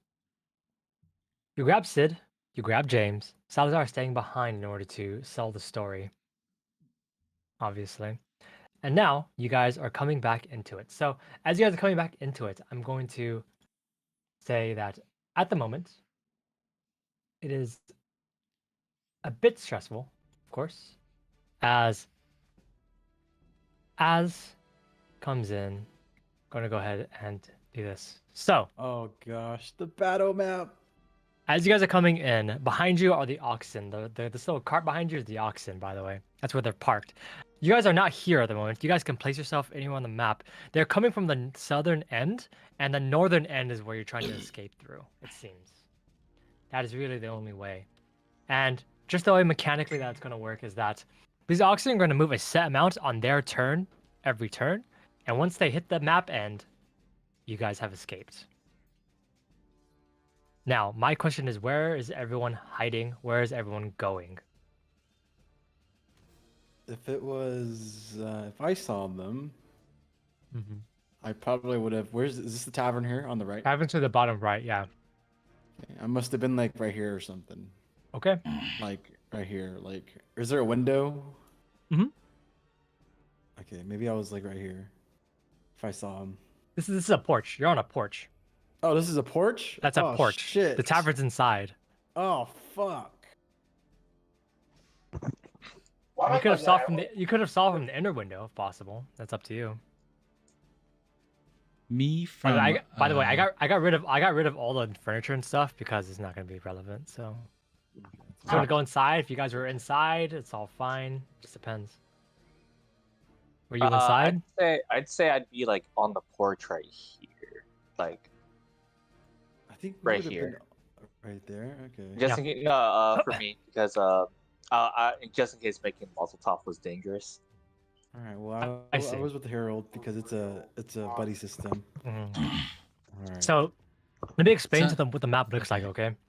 Bottom right is where the tavern is. Okay. Up here is where the park was. Back here are where the rooms are, and the back all the way over here, the very back edges on the north side. Oh. That's where the rooms are. And then over here is a watchtower that seems to be crumbling, but it's still like kind of like an enclosed area. And over here is where a bunch of like animals and stuff are. They're not on the map, obviously. I didn't put tokens down, but there's like a few animals out there, like dogs and stuff like that. Same thing for the bottom one too. All right, I think a few people should be on the oxen as well, right? 'Cause we're getting ready to leave. So obviously, Someone has to yeah. be on the oxen to actually lead them out. Scree driving. I think Scree would be driving. Yeah. Yeah, Okay. And I think, probably like, already. the Already NPCs will probably James- be like in the back. Yeah. Yeah. Already, I think James would be there already. Mhm. I think even Sid, he's just tired. All right. Ellie, she just listens to us. So she's there too. She's in there. Yeah. Okay. Where would you be, Balto? I think you'd be in the watchtower, huh? Just Would I be in the watchtower? It's what would Balto crumbling, be so doing? Oh, it's crumbling. So the thing is that you'll be able to see, like, you'll be inside of it, but you can barely see on the outside. Like, it's not super high. It's just that there's cracks in like the walls and stuff, so you can actually, like, see between them. So it's kind of a watchtower. It's more of like a small, like, building that you can just see out of. Oh, okay, okay. Yeah. Let me see. Or you can't Can't- see out of it. Let me just fix the I wall. can't see shit. Let me fix the wall. All right. I would say it's like that. Can you see now? Oh yeah, I can see now. Wait, are we outside? Are we seriously outside? Are you guys outside? I don't think we would be outside. Because they would Well, the see first us, okay. First right? things first. First things first.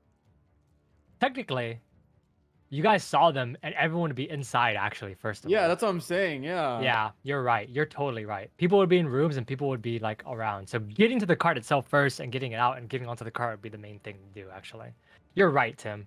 You're right. So Balto would be probably keeping watch, as Geralt is. Mike, are you keeping watch as well? Where's Mike at? You're muted. Sorry.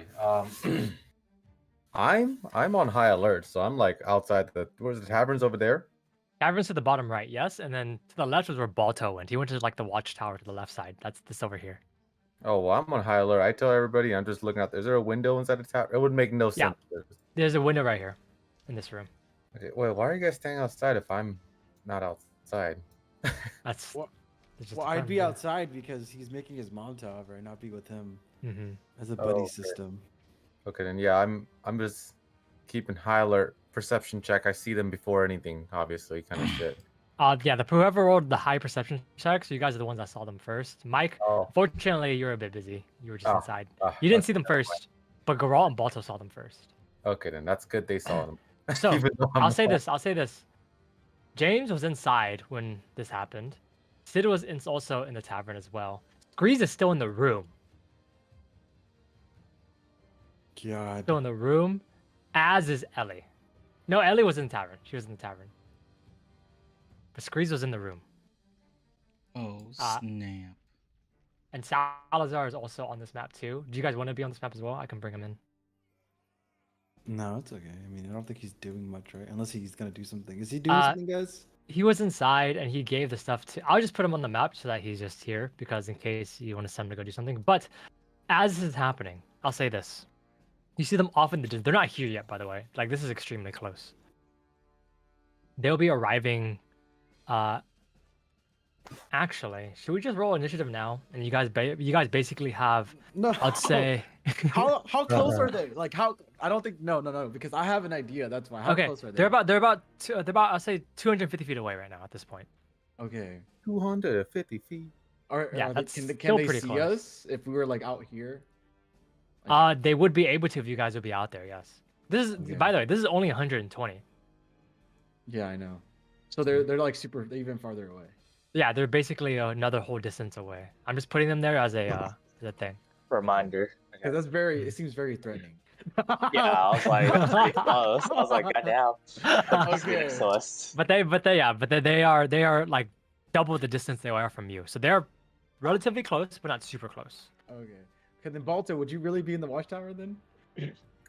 I think I would be in the watchtower with my sniper gun, Okay. right? With your sniper, huh? Okay, yeah. Yeah. All right. Okay, if I see them, can I go first then? Since my perception check was higher. Just roll initiative then. So we just go through it. Really? Because what I want to do is I want to cast invisibility, and then use message when I get closer to them. Okay, if you want to try, that's Feels like I'm fine. playing a game with a circle. Yeah. And then I think I would warn the others too. Yeah, because I mean, obviously, the people that hit the perception checks are the ones that are able to like go.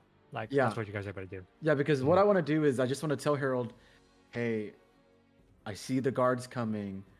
I'm gonna cast invisibility on myself. And I'm gonna sneak up at least to 120 feet, use message, and try to get into their minds and make them hear that. This the is only guards one can creature, see by him. the way. Yeah, I can just do one. That's fine. Okay.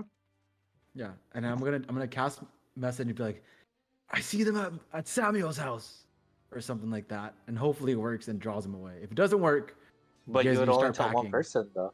You'd only tell one person, though. What if the rest thinks that one person's crazy? That's fine. Why do you think of things like this? Because I have it might actually fucking happen. Tell them I heard a rumor that they were at Samuel's. the thing is, what else can we do? I was thinking about running over to the horses or the oxens and cast sanctuary. Kind of make it a safe space. Okay, well you can do that on your turn. I When initiative rolls. I think they'll see. Are we I doing think this? they'll see me. But I'll say this: people who are looking get to have basically a full turn right now. Is what I'm saying. Oh, okay. I wasn't looking. Okay. You were looking. You have a perception check. Okay. All right. So Grout, what are That's- you doing on your turn? On my turn, I'm gonna cast invisibility on myself. Okay, you're now invisible. Explain, Harold, they're coming. Tell everyone to start heading to the Oxens. I'm gonna try and do a performance check, I guess, on my message. They're not close enough for you to do message on. Yeah, can I walk closer? Because I'm like basically invisible unless I have to like actually use actual speed.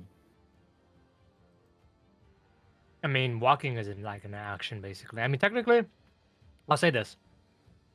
They're moving slowly. They're walking. They're not super fast. They're going to be here within like a few rounds. You'll be... Basically, your message thing will be starting... Like, because they're 250 feet away, right? And your range of your spell is 120. So you'd be within distance of like... You'll be where they are right now, basically. You'd have to walk all the way out there. Yeah. Mm-hmm. Did you want to do that? Will that take like a few actions? Is that what I'm guessing? I mean, we're not technically in turn order right now, but I'll say this: We're not in turn when order. when it starts, that's where you'd be starting in the combat, if there's combat, obviously. Okay, that's fine with me. Okay, you're walking all the way out, cast invisibility, and you run all the way out there. What is Balto doing? Me, I see them from far away, Mm-hmm. and so I hide. You have no idea what Groth's doing right now, yeah. Yeah. I'm probably just gonna hide to make sure they don't see where I am. Okay, Mike, you see them too. Yeah, Mm-hmm. Far in the distance, though. You're the last one to see. of course I am. And the where the yaks at were You're here. our getaway vehicles, you know, To the it's right north. there. Yeah, to the north. You're inside the house, so you probably can't see. Oh, okay, that makes sense. I saw it. I see it. Okay then. Well, honestly, I look and make sure everybody else is okay. Let everybody else know inside the house. Get them ready to run. Okay. We got. You go inside and you let everyone know. That's what I was looking for from you. All right, good. You go inside and let everyone know. Because Harold can't do it because he's still making his stuff, right? It only makes sense I tell them, right? Mhm. As this happens, Geralt, your thing, and we're gonna resolve that. And depending on how you roll and stuff like that, all that crazy stuff, depends on how it goes. Geralt, you run out. You cast. You tell Harold first. You cast invisibility. You run Thanks all the for way the out like, there, Melina. taking a few things. They are now close enough to where even if you reach about here and you realize that they're close enough to be there. They're within 150 feet now because they're moving at the same time you guys are. Mhm. As you're kind of going out, Geralt, what are you doing? I are you send a saying? message. Mm-hmm. Is there like does it look like is there like a leader one that looks like more like the one that's taking charge? Or are they all like Yeah. just There they're is. just- You see one that is looking like I'll put a little thing on him. Let's see. This one. You see that? The little red dot? Sorry, I need to make it bigger, huh? No, that's Yeah. cool. I see. No, I see it. Yeah, I we can see it. Yeah, we can see it. Okay, yeah, that's the leader. Standing in Okay. front of the whole thing. And then I send a message. I say, "There! I just saw them running past Samuel's house." I make it sound like I try to think of that guy's voice, the dark brown guy guard that we saw in the beginning Angkor, of this. yeah. Yes, Angkor. Mm-hmm. One performance check. Oh, come on, natural 20. I hope so, man. Come on. Performance. Plus 2. No. Can I reroll? Yeah, go ahead. Hero I point. need Four. the hero point. Okay.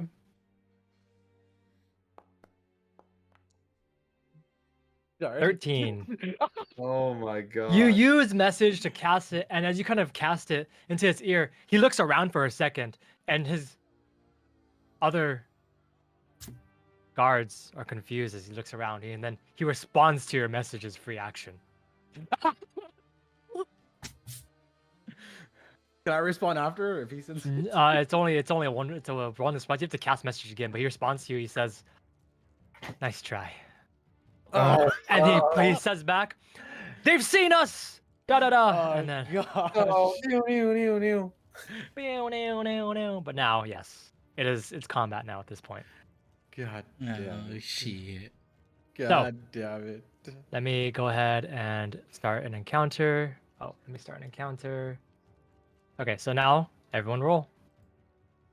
Sorry, Tim. Can Looks I- like there's can I no roll initiative non-aggressive with- way to get out Crafting? of this Yes. situation. Yep. So people who are looking. Oh, so I'll say this. As I load my Balto? sniper rifle. Balto, you can roll with stealth. I rolled with crafting. Geralt, you're rolling with performance. Performance? Yes, because you're performing. Oh, God. And then Mike, you can roll with perception. That's fine. That's just the default. I'm sorry, Geralt, damn but it. you were doing something to start the fight. Dang it. Okay, what are we, am I rolling or I'm in the house? I'm way far away. It's okay. I'm Everyone's invisible rolling. anyways. Everyone's rolling. I'm just rolling in regular initiative, huh?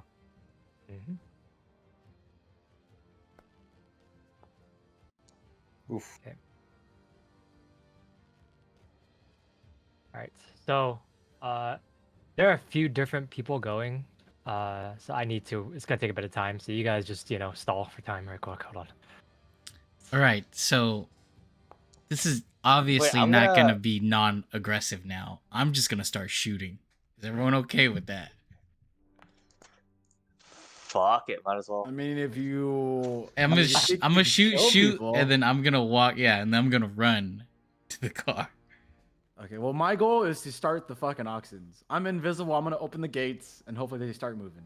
Because these look like, their souls are pale. So obviously, maybe they're not even in control. Maybe like an ice witch is controlling them to attack us right now.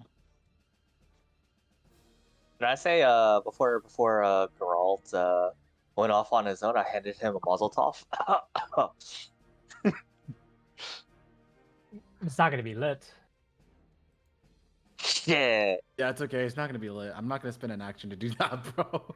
For sure. I have to run. I have to run. This fucking guy. In preparation, would we say that Harold made us potions in the morning or what? Yeah, Harold did prep. Yeah, He I- did prep. Yeah, Harold prepped for sure. Oh, He okay. prepped. How many potions does everyone have, Harold? I would say I gave you, Geralt, and my cock one potion each. Okay.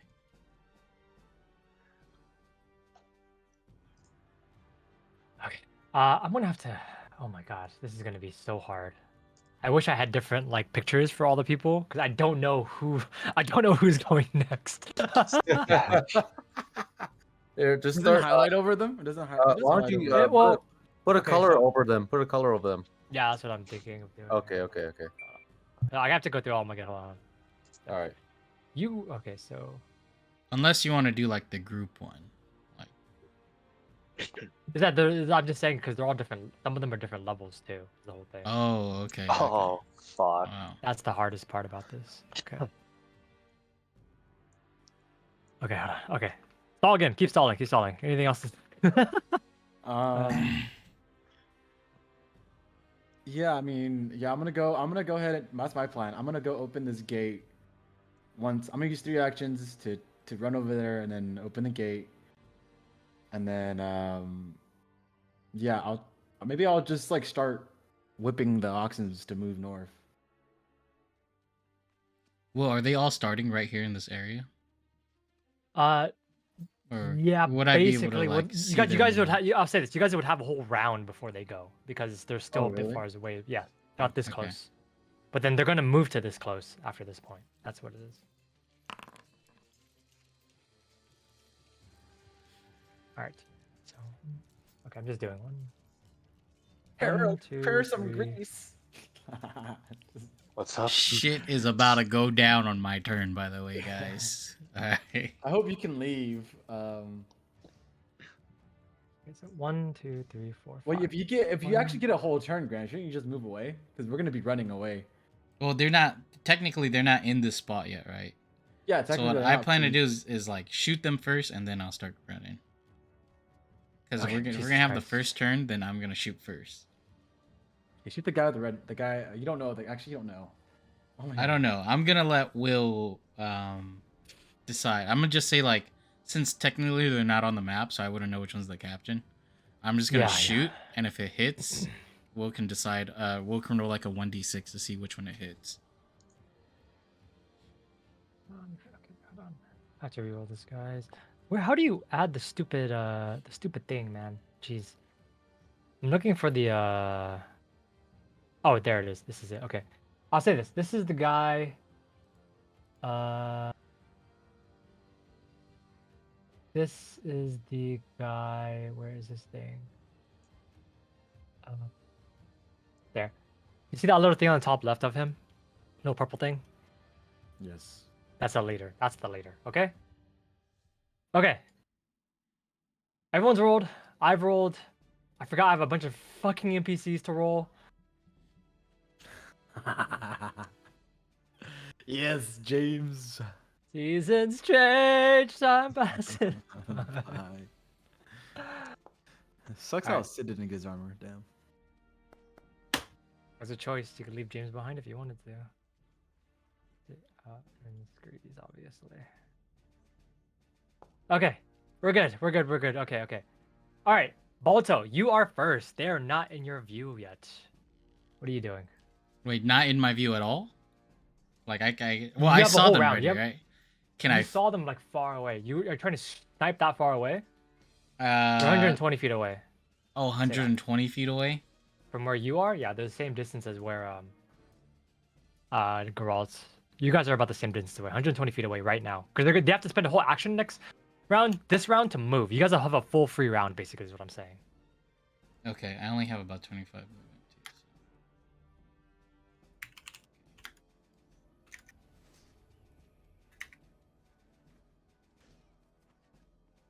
Looks like that's the square I'm moving.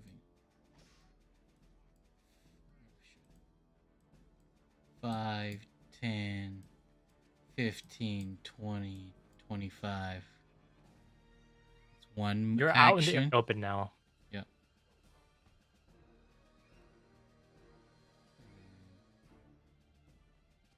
I'm out in the open. You're out in the open now. You are seen. Can I be like hiding over here or no? That's possible, yes. Okay. But if you go out, if you go out there, you will be seen. Oh, I can't be out in the open, but I could be hiding behind this thing. Yeah, basically. But you'd have to, since you're moving out and around, you spend one action to move. You have to spend another action to hide. Yeah, that's Again. that's like the plan. I'm gonna spend an action to hide. Okay, roll me stealth. Okay. So wait, would I be able to hide out in the open or no? No, because obviously it's Okay, in the open. Okay. Okay, I'm gonna roll stealth to hide then. Since they're technically not on the screen yet.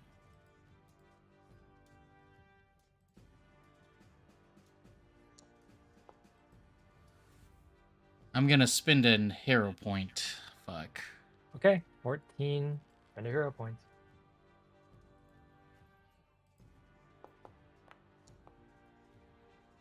Alright. 24. You are hidden as best as you can. You have a single action left. I'm just gonna see.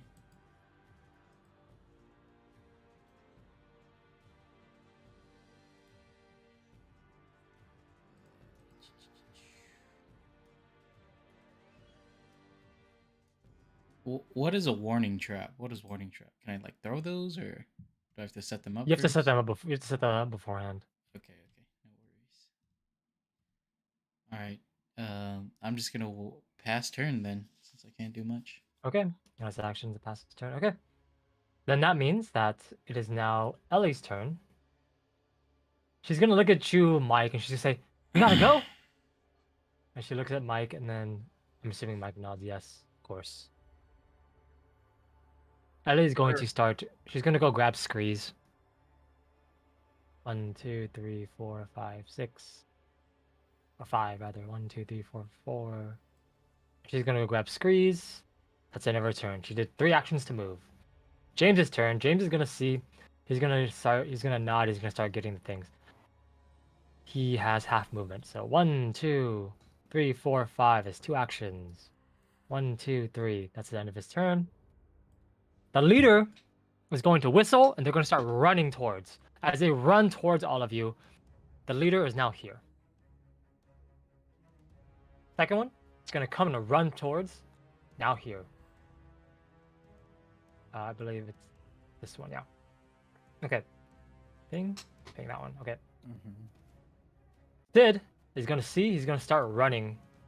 He's gonna just go 1, 2, 3, 4, 5. He's gonna look outside. He's gonna see that we need to get the oxen ready. So he's gonna go start running towards the oxen. He's gonna jump over. 1, 2, 3, 4, 5. 1, 2, 3, 4. He's gonna jump over all the way into the thing. That's the end of his turn. Harold, it's your turn. What are you doing? I'm gonna make a break for it. Okay. 1, 2, 3, 4, 5. That's one action, right? Mm-hmm. 1, 2, 3, 4. Can I open the door? Ready to open. Ready to open. Oh, it's already open. Mhm. 4, 5, and then let's see. How many actions does it cost? Yeah, I can't do it. Can I? Fuck. Everything's like 2 actions. Yeah, everything should take 2 actions. Yeah. Fuck. Shit. I guess I'll hide behind cover. Try to, so that when they come, they don't exactly see me right away. Okay. I'll hide behind the thing. Sounds good. My turn. 1, 2, 3, 4. All the guides are now here. Everybody is where they are. Mike, it's your turn. What are you doing? You're inside. All right. So, I had a quick question, right? I always been somersaulting. Is it faster just to run? It is. Gosh, what have I been somersaulting for? With panache, well, because when you somersault, you Oh, get yeah. panache. And when you have panache, you have more speed. You're right. You're right. You don't have panache right now. I don't. Okay. Well, I run out the door. I can run 25 feet, right? Yep. Mm-hmm. I run over there. Do this. Okay. And I will. That's 25 feet, right? Yep. Yeah. And I will. Dude, what the fuck are you doing, Deal? You know what? For shits and giggles, I will somersault out the door. All right. Okay, roll me acrobatic. Acrobatics. Bam. Easily done. Easily done. 14, that's a fail. Fuck. You run out the door, you fall, and you're prone. All right, I'm out the door though, right? That's fine. Yes, All you right, made it out. Yes, you're prone. I'm fine. Actually, you make over here. Yeah, you're Oh, prone now. perfect. Even better. All right, great. You have one more action. I get up with my Okay, action. that's your last action. Screeze, he's waiting. He doesn't know what's going on. Geralt, your turn. What are you doing? They are where they are. I use all my actions to move right here. 70 feet, Yes. 75 feet. Okay, all your actions. Salazar is going to he's going to do nothing for now. He's gonna just like walk around in the house, do something, whatever. Balto, top of the round, it's your turn. What are you doing now? Well, I see the first person in my sight. Yep. Seems to be that captain. Yep. So I pull out my There's- sniper rifle. 6 people behind him, too. Oh yeah.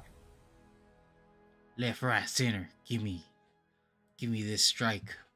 One shot, one kill. Yeah! Did you hear fire of my gun? All right. You rolled a 25. 25 hits. It is the first one, right? It's not a crit. Not a crit. Nope. You roll 8 damage as you just pierce. Whoosh! It goes straight through his shoulder as you just... He coughs out bits of blood, but he's still okay as you shoot him through the shoulder. Bam. I believe with one shot, yeah, you have the precision damage already added. Okay, yeah. Your location is now revealed. What are you Yep. doing? And now I'm gonna run 25 feet. Mhm. Okay. 5, 10, 15, 20, 25. And I'm gonna Okay. shoot again. You have map on this one.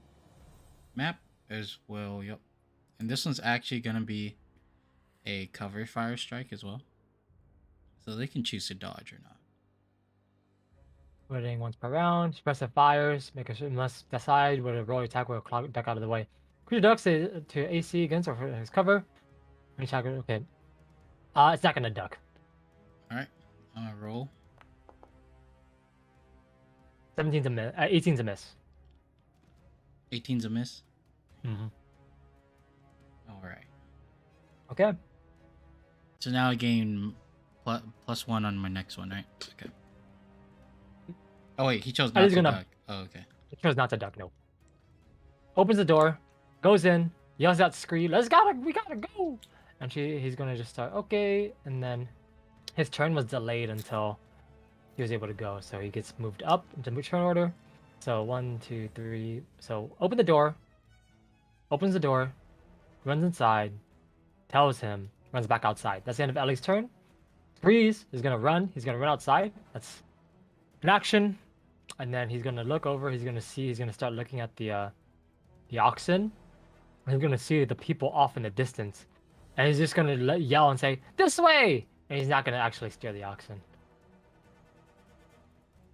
As he's telling you guys to come over to the north. James is gonna see that he's going over, so James is gonna just look and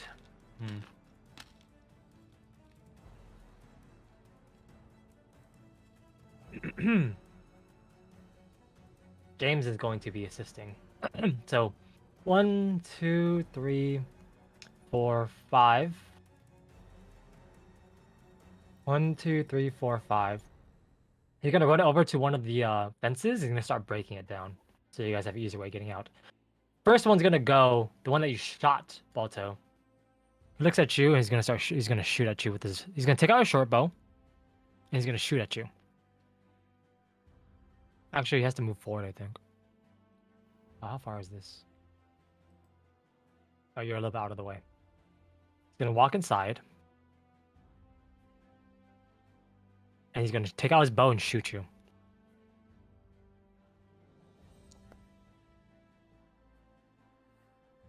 $25. That hits. Hits. I'm assuming. Hit. And then damage. 7. You get pierced right in the leg as it hits you, right above your thigh, as it just goes through, all the way through. And you take 7 points of damage. Ah. The end of his turn. Other one's gonna go. This one, and he's gonna move forward. 1, 2, 3, 4, 5, right behind. And this one actually, as he runs forward, the leader says, "Stop them from running." And he nods. He's gonna run. He's just gonna run past. 1, 2, 3, 4, 5. 1, 2, 3, 4, 5. Sid. He's gonna run over to where the cart is. He's gonna jump on top of it and go. Yeah! He's gonna just jump and, as an action, yeah. And then this oxen are gonna move, as the oxen now needs to roll. For initiative. Mm-hmm. Come on, oxes. Let's go.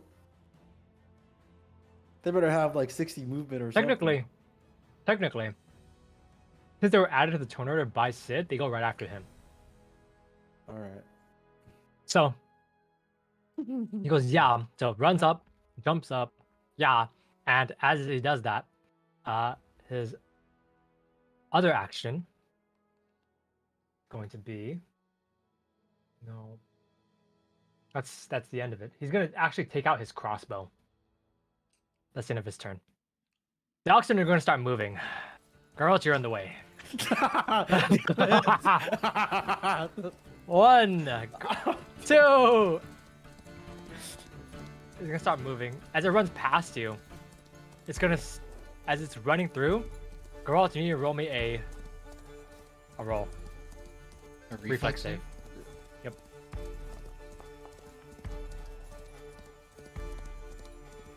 $18. You're barely able to jump out of the way.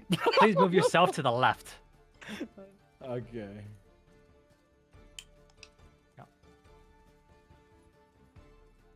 Whoosh.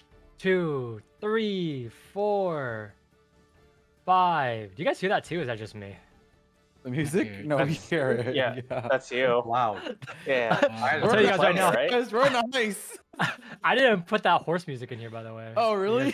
Oh, No, I didn't put that I in thought you here. did it on purpose. No, I didn't. Oh, That's- We're Man, in a this is fucking so heist. immersive. This is so Literally- immersive right now. It literally happened right as I clicked the horse. 1, 2, 3, 4, 5. 1, 2, 3, 4, 5. As Sid is riding this horse out of here. As Yeah, that is bro. the end. Harold, it's your turn. What are you doing? You didn't Uh, have to do a is it reflex save possible to get that I could onto the say I was horse? on the back of the thing, or What's no? up? Did I just watch it? Is it possible to say I was on the back of the thing, or no? You're hiding next to it. Okay. That's what you Uh, said. do I have to roll? Do I have to roll to? Jump over that? Yeah. For you specifically, I believe since you're like lighter, you can jump over that pretty easily. Okay. I'm gonna go Can't believe there's literally music 1, for this stupid horse. 2. The system. Can There he I? is. This is why I told 2, Balto 3, to run first, bro. 4. You got a whole turn. 5. Uh-huh. Can I hop on, or do I have to use You- an action to hop It's on? an action to hop on. Okay. I'm gonna jump on, Okay. and You have then another action. I do. What is this? Shit. Is there anything I can do to help you guys? Is the question. Correcting the target. Shit. Yeah, there's nothing I can do. Okay. All right, I am my turn. That's the end of your turn. One of the guides is gonna go. He's gonna run over. 1, 2, 3, 4, 5. 1, 2, 3, 4, 5. And then he's gonna take out his. Actually, he's gonna keep running. 1, 2, 3, 4, 5. Other one's gonna go. 1, 2, 3, 4, 5. 1, 2, 3, 4, 5. 1, 2, 3, 4, 5. This one's gonna go. 5. 25. 75. There you go. This one's gonna go. Hop over. 5. 25. 50. There you go. Mike, it's your turn. What are you doing? Me? Oh, that's Yes. easy. That's easy. I dash onto the cart. Action. You run over and just onto the cart. onto the 2 cart. actions. 1 2 action left. What are you doing? 1 action. Oh, 2 action. You say that right? I somersault to the roof, baby. Okay, you're on the roof. Of the yep. of Roll the me back. acrobatics. On the roof of the cart. That's right. That's right. 23. You're on the roof. Easy I'm done. on the Easily roof. done. All right, cool. All right. Geralt, it's your turn. What are you doing? I am going to use 2 actions to get here. Mhm. Actually, I'm gonna use all my actions to get on top of it. Okay. All right. Get inside. Get inside. All right. Oh, I can't move him. All right, you're inside now. Perfect. Salazar? Doing nothing. Balto. Balto! No. Holy shit, dude. For the greater good. For the greater good. Go on. There's a bunch of without me. animals to the north too, Balto. So in this area up here, there's a bunch of like farm animals and stuff like that. They won't be. You'll have a bunch of cover if you run straight to the north. It just depends on whether you would think that you'll make it. Fuck. You're right.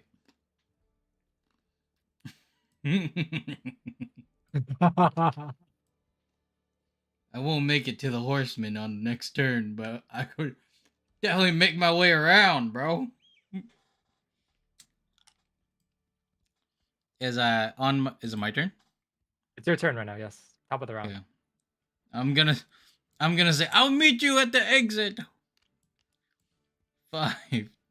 Oh shit! What the fuck is this? There's a an gate, open. bro. There's a door. The gate. You have to jump over it with the acrobatics. Give me an acrobatics check, bro. What the fuck? You can spend an action to open the door too if you want. It's a gate. It's like it's a fence. Wait, is it action to either one? It's a no. If you fail though, you fall prone with acrobatics. Bro, fuck that. I'm flipping, bro. I'm flipping like Alex does. Acrobatics. I believe in Mike Hawk. That's Oh. right. 16. I'm gonna spin the hero point. Okay.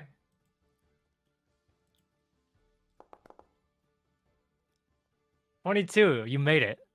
DC to beat was 19. You jump across. Okay, 10, 15, 20, 25. And I run again. 5, 10, 15, 20, 25. Then I run one more time. 5, 10, 15, 25. Okay. That's the end of Balto's turn. Ellie's turn. Ellie's gonna go, and she's gonna just look, and she's gonna see that gotta go, and then she's gonna run over to 1, 2, 3, 4, 5. Run over. She's gonna hop on. She's just gonna grab someone's hand and just hops onto the cart. Squeeze. Same thing. 1, 2, 3, 4, 5.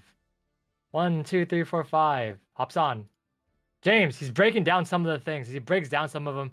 He looks and he just opens the way for all of you. He says, "Go, go, go, go!" As he's breaking down a bunch of the walls as they start chipping away. As that's happening, the leader is gonna see. He's gonna say, he's gonna yell out, and he's going to scream. He's gonna yell, and he's gonna go. 1, 2, 3, 4, 5. He's gonna go over. 1, 2, 3, 4, 5. Balto is so far away now.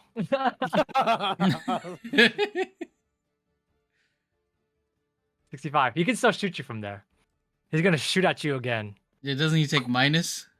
He has minus because it's far and also there's cover. So he has a minus. It's a -2 on this. Yeah. 16's a miss. It misses you. Nice, nice. All right. Now other guy's gonna go. So it's going 1, 2, 3, 4, 5. 1, 2, 3. Wait. 1, 2, 3, 4, 5. He makes it all the way over with 2 actions, and he's gonna try and grab the reins. He's gonna try to grapple them from Sid. This one's gonna go. Guys, I Gonna can't be, see what the fuck is happening, but How's with the brains? Does he have to jump? No, the reins are right next to him. Like he's right Oh. next to where the top is. He doesn't have to jump. This isn't. It's just the thing. Oh no, sorry. It's a good Sid's fortitude save. My bad. They don't do not in the system. Sid's fortitude is fortitude, and then the other guy rolled a 24. Sid's fortitude save is actually 26, so he does not Holy grab it shit. from Sid. Hell yeah, Sid. That's right, Sid. That's right. Get us out of here. tough guy Seed over here, huh? Yep.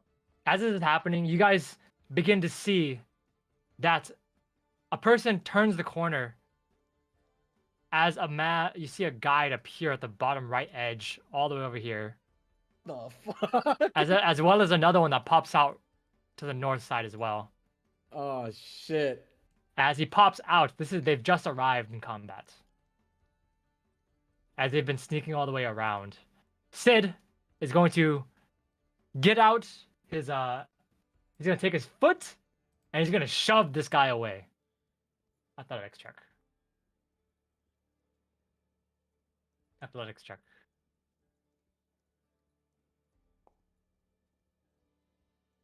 14. That's a miss. He tries to shove him away, but the guy is hanging on. As Sid just takes out his crossbow and shoots him point blank. Damn.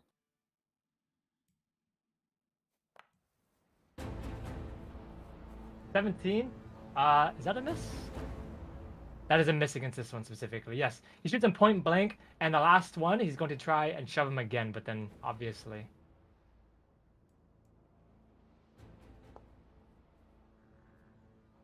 $25. He shoves him away. 25 against his fortitude. It's actually 10 feet away because that's a. No. It's just 5 feet away. As this happens, goes on. As this goes on, you guys go, and everyone starts moving. So, 1, 2, 3, 4, 5. 1, 2, 3, 4, 5. You guys make it to the edge of the map. As it makes it to the edge of the map, you guys are about to leave. And as this is leaving, The horse on its next turn will exit. Oh shit. That's the end of that. Harold, it's your turn. What are you doing? Right next to you, you see a man popping out from the corner. He takes out he has his crossbow out and he's ready to shoot. This guy to the left of you right here. Shit. Shit, what should I do? All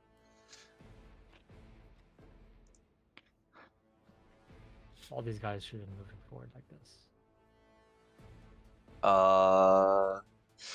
Fuck, I don't think there's anything I can do, actually. I'm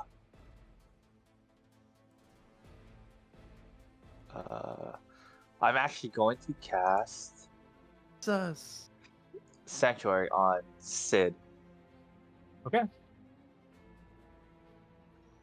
If we're in Sid's general direction, would this also affect us too? This last action, where does it say general direction? It's a touch. Okay. Well, okay, I touched it. Okay, on Sid, you touch, he's now sanctuaried. Okay? That's 2 And then- actions. Is there anything else I can do? Fuck You that. didn't read up on the rules. There's a bunch of shit you can do, but that's 1 action things. But anyways, you could try to demoralize him, try to frighten him. Frighten Right him? next to you. How can I frighten him? You roll intimidation check. Fuck yeah, I am. Okay, you threaten him with his life. Roll me intimidation. I got Demoralize. this. I got this. Oh my fucking god. 14's not enough. He's not frightened. Alright, Can that's the end of your turn. I use the You hero want to use a point? hero point? Yeah, go for it. Fuck it. Might as well.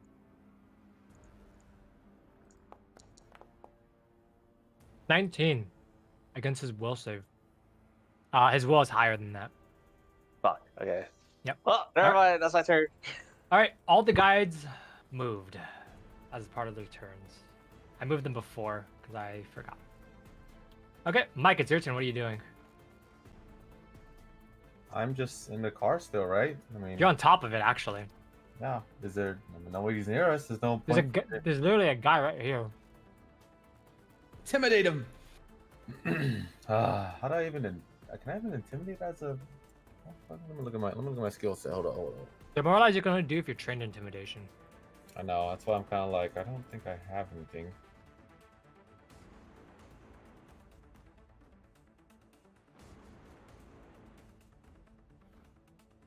You can just shoot him. You can throw a knife at him. You can jump off and fight him and sacrifice your life. Whatever you want to do. No, I'm not gonna. I'm not gonna jump off. I don't have anything. You can delay your turn if you want. I'll delay my turn. Yeah, I can't do nothing anyways. That's why. Okay. Bro, it's your turn. What are you doing? You're inside the cart. I am going to. Man, I can't see shit. I tell this guy that his shoes are untied. No, fuck. I will cast electric arc on him. Okay. I'll cast. Reflex save. DC of set 19. He rolled a 16. Yes. Damage. 11 damage as you thunk, and it hits him with electricity. As you see that he is not as hardy as the other ones, but definitely he takes a good chunk of damage. He is half health. All right, then I use my last action to send message. Okay. To Not a Balto or anything. No. I mean, I can't see him. I'm here. I'm here. I can't see you. I'm right here, bro. I'm already where I'm peeking. I'm gonna send message to this guy, the middle guy. Okay. Tell him we're long gone, motherfuckers. And then yeah, that's it. Oh. All right, sounds good. He sees you, and you're not long gone. He sees you. Salazar. He's gonna run over. He's gonna go open the door. and he's gonna just yell out, "There's still one left inside! I've got him!" As he's going to yell out some deception. Balto, it's your turn. What are you doing? Obviously, I'm gonna move 5. I have to do another acrobatics. Are you serious? Fucking bitch. I can't move out of this wall. Oh my god, I fucking use another hero power. My last hero power to reroll that. Bro. Oh goddamn. 23 is enough. You've jumped past it. Oh, who the hell is this? Can I just exit the map by myself or what? Or would I have to be on the carriage? You're gonna be separated. I'm gonna be separated? Yeah, because the horses are the oxen are moving fast. Okay, hold on. The measure. 15, 20, 25. 15? I can't. This snow is so much fucking 15, I'll say this. 20, 25. No, 30, you had more. 35. You had more. You could move like 2 ahead because after you jumped, you had a little bit more. Okay, 5, 10, 15, 20, 25. 5, 10, 15, 20, 25. I'm not gonna make it. That's technically. Wait, no, that's only 2, huh? I get 1 more. Okay, okay. No, you moved already from over down here. Wait, but that Oh, let was me check. 5, 10, 20. Oh, you do have 1 more. Yeah, you have exactly 1 I more. have 1 more. Yeah, you do have 1 more. Okay, I'm gonna go 5, 10, 15, I 20. didn't mean to put that there. Sorry, I didn't mean to put that stuff. Fuck. Okay. 25. Who the hell is this guy? That's action number 2. Can I Someone jump has on? to grab you on. Yeah. Someone has to grab you on. Someone has to just pick you up. It has to be Ellie. I'm gonna run past this god. 10, 15. Attack of opportunity? No, he doesn't have it. Oh. 25. I'm gonna reach my hand out on the end of my turn. Like, Okay. that's all my movement. This guy's gonna hop over. He's gonna go over. He's gonna look and he's gonna see. This guy already had his crossbow out. He's gonna shoot. He's gonna shoot at you, Mike. Since you're on top.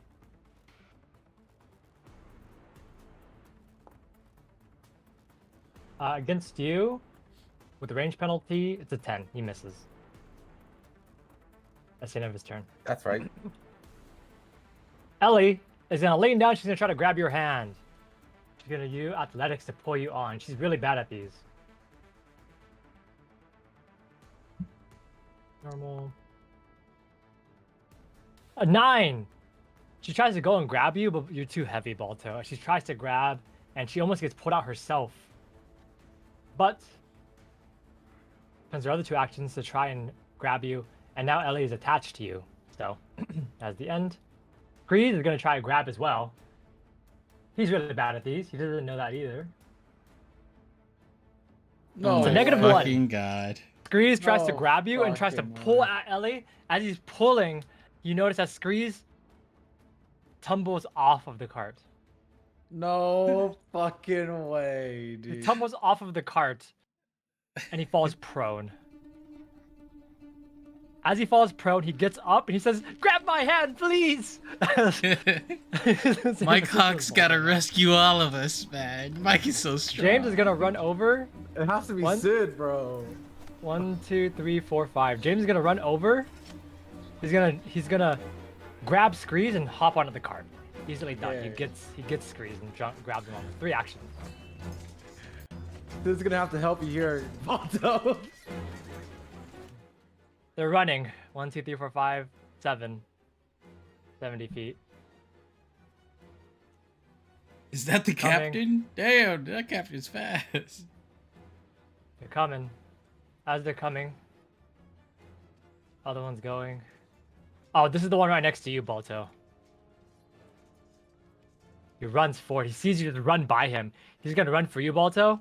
He's gonna try to grapple you. No, no, get away. What's your fortitude? What, Give +6. +6? Oh shit. He's gonna run forward and try to grapple you.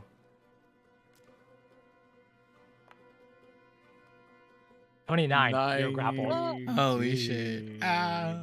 Let go, please. I don't He's even gonna know try who to you are. grapple you. I know. He's gonna try to grapple you, and he's gonna. What's the move? He grapples. As he grapples you, he grabs, and as he grabs, you see that, yeah, you're now grappled, man. Oh no. Wrong grapple, bro. Sid, seeing this happen, What's the move, bro? Sid is going to jump off. Move. He's gonna shove this other guy off. He's gonna shove this other guy off of you. As he shoves, where is Sid's sheet? Sid is gonna try to shove him off.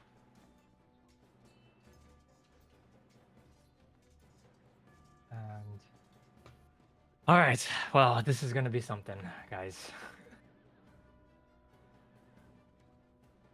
All right, he's gonna try to shove. Do this. Click, click, click, click, click. Click. Click. Click. There it goes.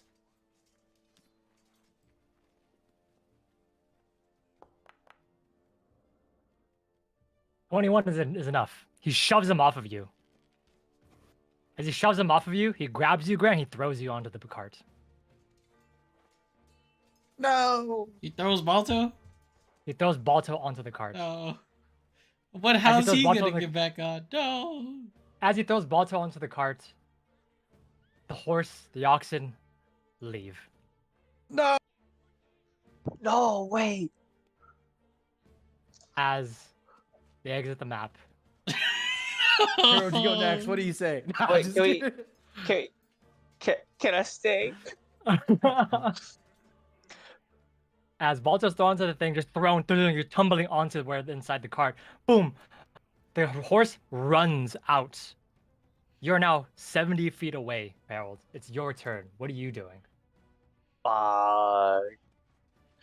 Moonblast. Actually, technically, you have the same turn order. I would say you would have a turn to do, but it's at the same time as the horse is going. Grab You have an him. action. You have like a single action while the horse is moving at the same time. Because you guys both rolled 18 technically. Grab Yeah. him. Grab him. Yeah, I'm gonna try to grab him. Can anybody help me, or is it only No, me? it's just you. And if I grab him, what am I gonna have to roll? Athletics. Let's go. Okay. Ah, fuck. You have I to don't have a pull him. plus You're one. gonna have to pull him onto the cart. Shit, is there anything else I can do to help? Shit, do I have any items that can help me in this situation? Let's see. Are you asking me or asking everyone? What are you asking? I'm asking myself. I'm asking myself. Fuck. Shit, fuck, yeah, I guess I have to roll athletics. Okay. Just don't roll a 1. Fuck, I'm gonna It's a re-roll. 6. I'll use a Okay. hero You point. re-roll. You grab his hand and it begins to slip. You try your best to keep grasp. Oh, 20. You grab as your hand slips for a moment. You get your other hand and grab his forearm, and you pull as hard as you can. As you pull as hard as you can, he barely makes it on. As his legs are kind of hanging off. As your strength is very low, but you rolled a 19 plus 1, a 20. 20 is what you needed, by the way. There was no other way. No other way this is gonna happen. For pulling You did him not single, die here yet, my single friend. action. Pulling him on. As Let's get the fuck all out of of here. you whoosh, In a split second, Harold, you're able to pull him onto the cart. Let's With go. one action, pull him onto the cart. A hero Oh. point well used. Well done. As all of you, whoosh, all of you run away with everyone in tow. Everybody going out as you make it out of the far outpost. As you make it out of the far outpost, and you see out in the distance now, the guards stopping and looking and shooting some arrows, but they are harmless. As you guys, the oxen move faster and faster as they run out into the tundra. You turn the corner through some of the trees, through some of the pathways. No one else seems to follow, as you are all free. Barely. By the skin of your teeth. As you're all running away, getting out of this place, as you're going, does anyone have anything to say? Conversations, speech, anything. I'm gonna Glad we all made it. I want to ask Scree if he can. Does he? Is there a way we can redirect these oxen for a pit stop?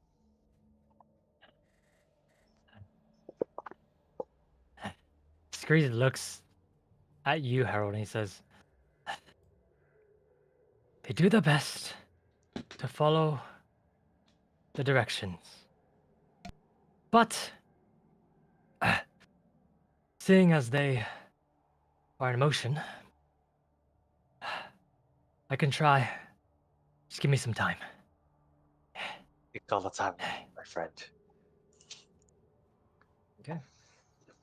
And we're headed to Iron Mask, right? It's Iron Lady. Yeah. Currently, the horses or the oxen are headed towards the palace, but Screed is trying to finagle them so they're like turning slightly towards the forest. He has to roll something for that. Am I allowed to assist him or no? I'd say it wouldn't be you assisting him. It'd definitely be someone that is from this place that would be assisting. So James would be assisting him instead. Okay. Because James just kind of grabs the reins and just kind of says, "Let me try." He's going to try and do some nature checks. Can I? Never mind. Natural 1. Oh shit. He shifts them over as best as he can, but he says that changing their course is going to be really difficult, but I can probably do it. It's just going to take some time. A couple of hours, maybe 3.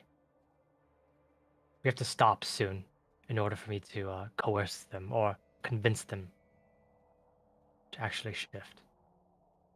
So the natural 1 is not a failure. It is time that's going to have to take.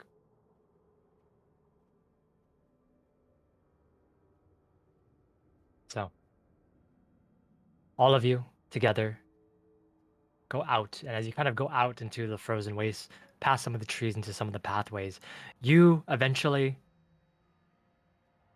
after an hour or two, you see the Yo, just cresting. know that we love you, bro. You see the cresting. Know that we Um, love you, bro. You see the cresting of the palace in the Let's go. didstance. As you see the know that palace. we love you, bro. That's Yeah, all it man. is. I didn't even notice Dave was in here, bro. As you see the palace off in the distance, not close enough to actually see it, not even close enough to actually enter it, but off in the distance, you guys make it about halfway before James is actually able to reverse the oxen. As he reverses them, and he just kind of looks at it, he says, "They should be good now, but we're not going to reach the other place for another night or so. I'm sorry, I tried my best."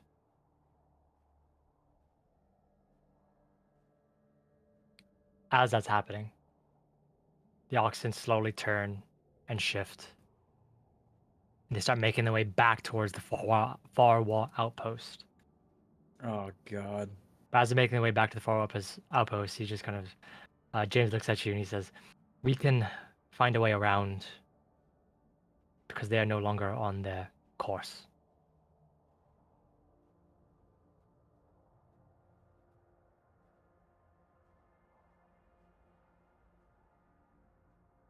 And as we're going and as we're kind of continuing forward, you guys want to take another break and we continue going along another hour and a half, 2 hours?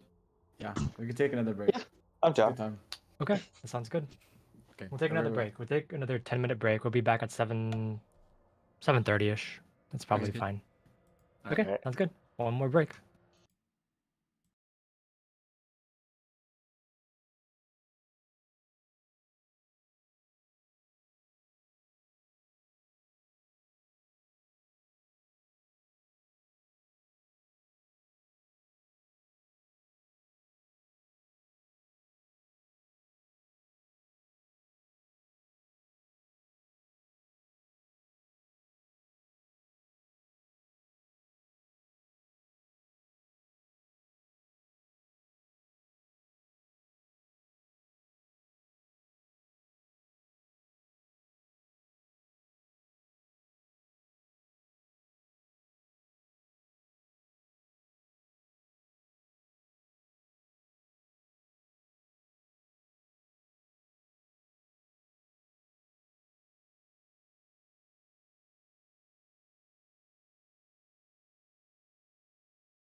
I remember that after our first break, we didn't actually.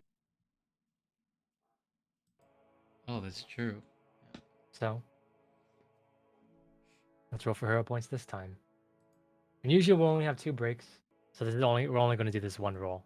We're not going to do 2 extras, an extra one rather. Let's go ahead and do a roll for hero points. Let's For get sure. everything set up. All right. I'm gonna fuck all of us over.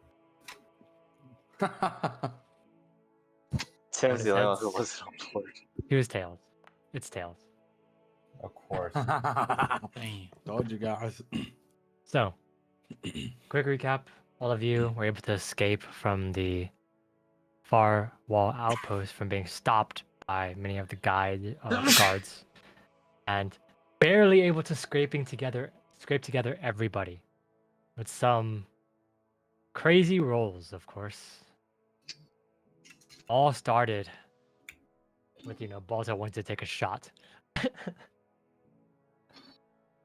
But all of you make it out and kind of go through the forest, at least at this point. You eventually, I'll say this, you eventually make it out deeper past the far wall outpost. There's no trouble, no issue. James finds you a place somewhere at the edge of the forest, going past where the far wall outpost was, past the other side, closer to the first outpost you were at before. As he makes it to the forest edge, the night begins to fall. It's been a whole day, a long time, before you're actually able to even reach the edge. Going through the forest now, of course, is possible. But as you kind of come back into this, as you guys reach the very corner,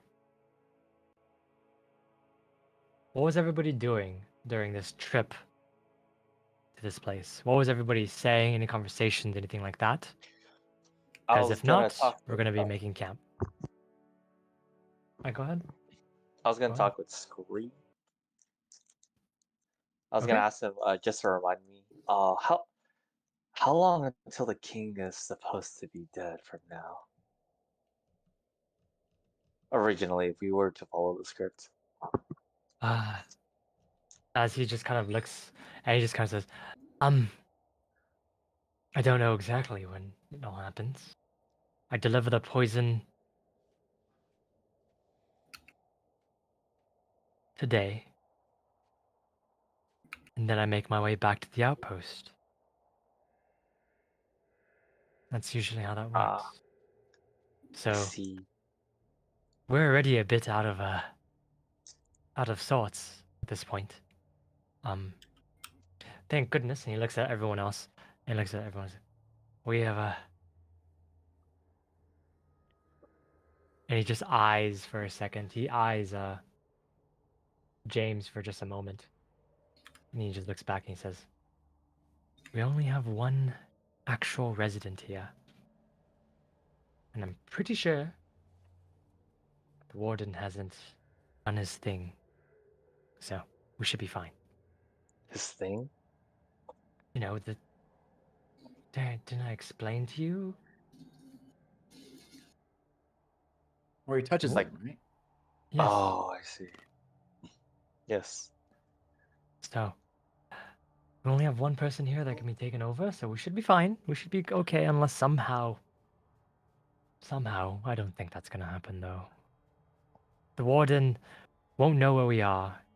His whole information network needs to be restarted every loop, I think. That's why it took so long for him to come get us. Because I think he was already spreading out his web, so to say. But we should be fine. All of us are citizens of all of us are travelers, so we should be fine. We should be okay.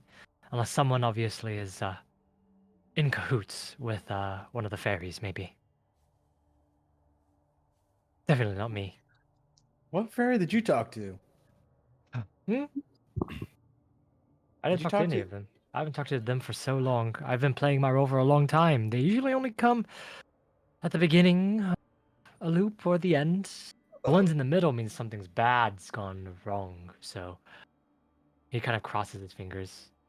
Here's hoping that nothing terrible has happened enough to where they are spread out to search for people that are gone off to do their own thing and they don't come and freeze us all to death, you know? But we'll be fine.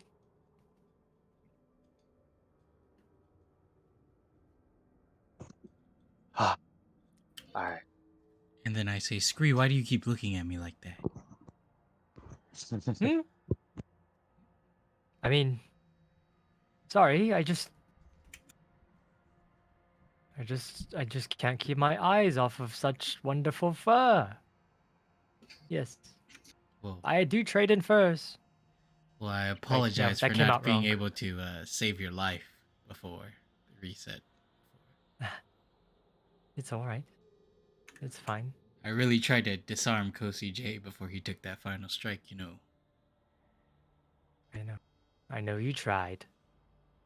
It's all right. People like to kill me, anyways. I am what I am. Just fodder, of course. Okay.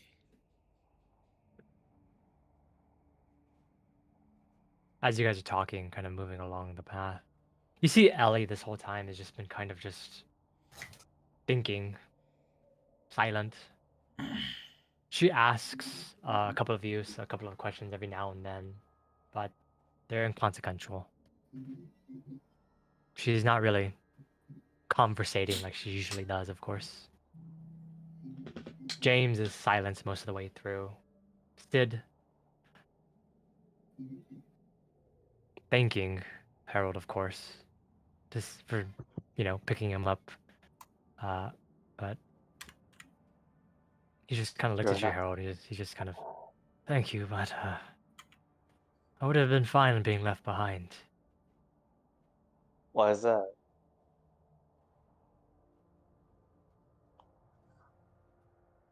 For, I mean, if I died, it would have been fine. No, no. You still have a purpose to serve.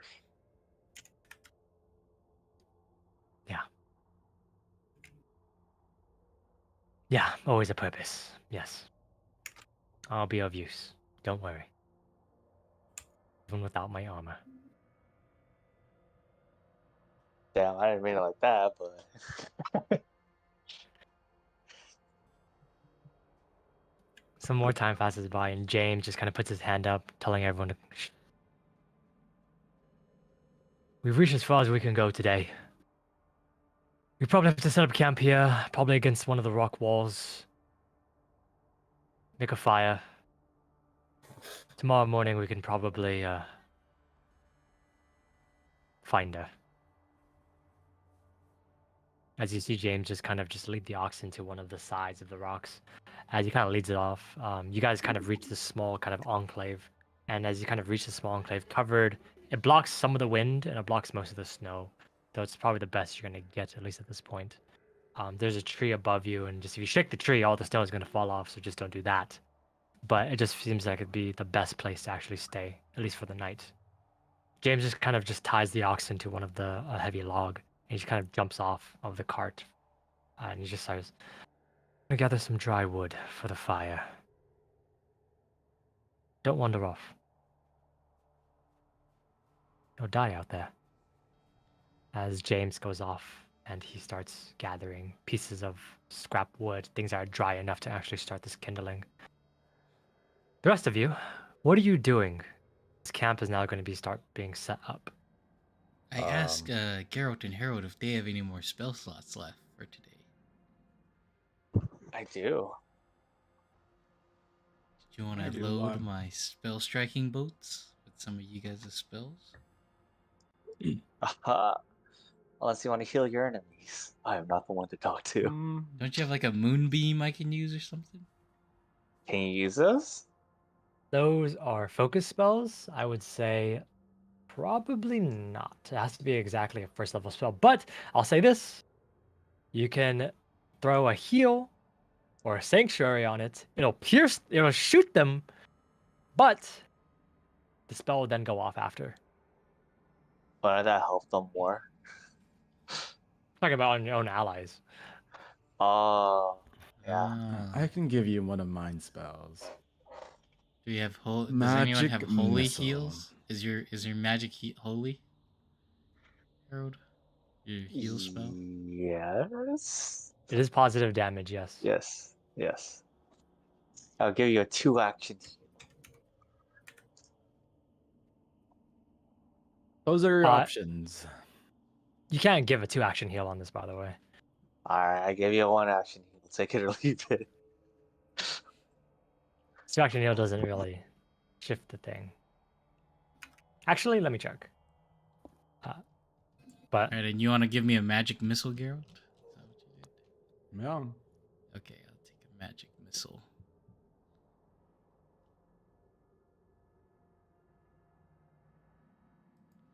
Oh, I do only have 3. Never mind. yeah, it should have been 4. Actually, no, Harold, you can do the 2-action one. It just has to only target one creature, so you can't do the 3rd-action one. That's the Can I give thing. him a 3-action one? I see. Magic missile. Magic missile?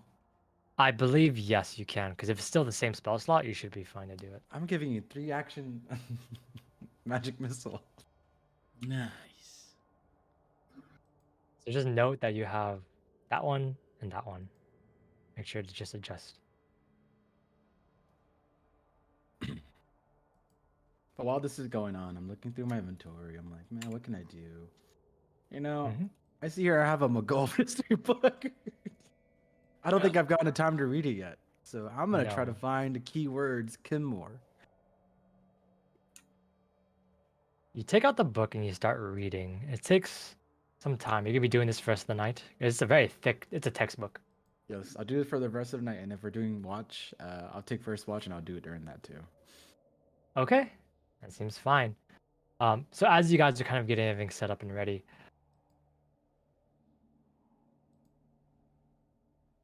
you notice that, at least from what it seems,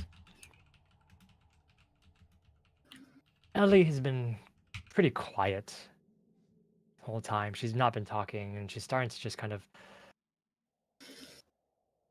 And Wong, what was yours? A 3-action heal? 2. 2-action heal.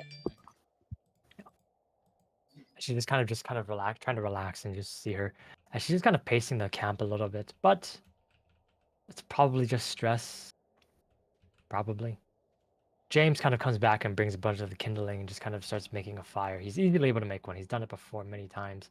While Sid, in general, is just kind of sitting against the rock face, taking out a flask every now and then. And Screeze, of course, is just sitting next to the fire, not really doing much. No one else is doing anything during camp. It's time for us to take watch. Before that, can I prep my potions? Hmm?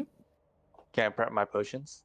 Prep your potions. You would do it you would do it the morning of. You wouldn't do it like the day again. Oh, Yeah. okay. I see. Obviously, Okay. you wouldn't get, in case you get attacked tonight. You know that thing. Oh, Anyways, you're right. so who is taking first watch? As the watch is going to go on, you guys are going to sleep probably for like 6 to 8 hours. That whole thing is at 6 to 8 hours. It's going to be 2-hour watches. You guys can take a long, sleep or take a shorter one. We have a lot of people. We could take a long one. Okay. What is watch order? I'll take first. All right. I'll watch with girl. Yeah, nice. I'll be reading my Okay. book the whole time.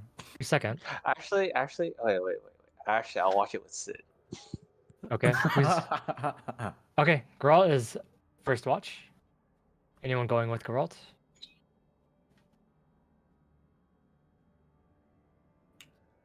Geralt? Okay. Does Geralt want anyone in particular to watch? It's up to you guys. I don't mind. I don't care. If Geralt is by himself, James would be watching with him then. Okay. All right.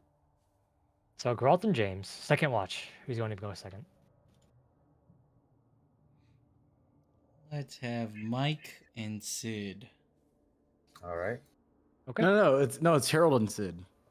Oh, Can't do Harold Sid. and... I thought it was Harold and Scree. Sid. No, he Oh, wants Sid. Sid. Oh, he wants Sid. Okay, then Scree and Mike.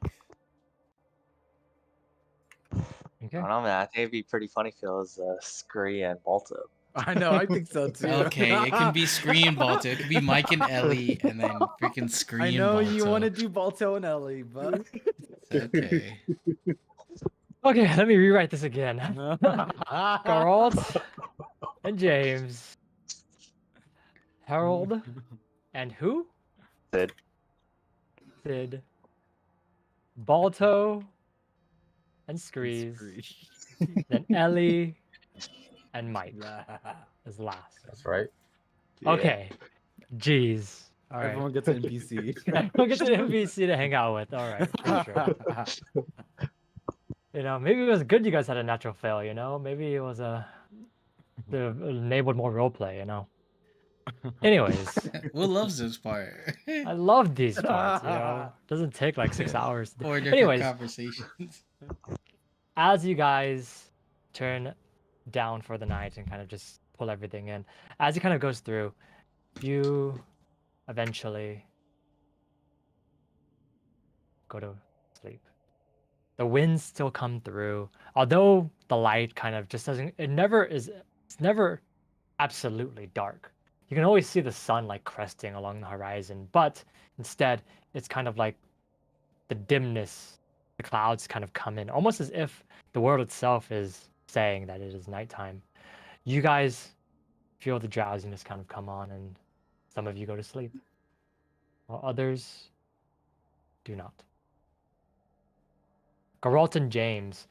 Geralt, you are still reading the Book of Morgov. As you're kind of reading it for a second, you see James is kind of just standing against one of the trees, just staring out into the dim forest.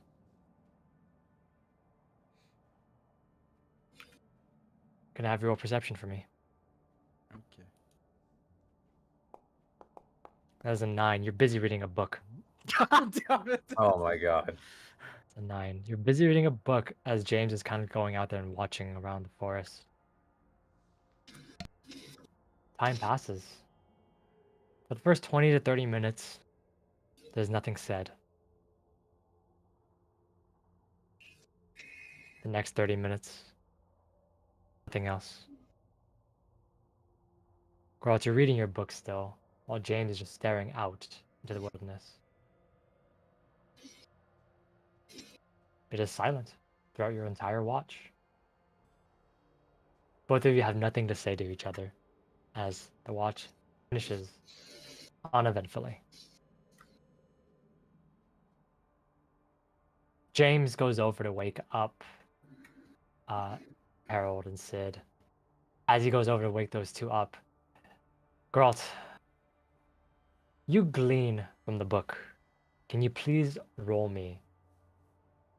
Let me see what proficiency would be good for this. Are you reading fast, or are you just reading just at a regular pace?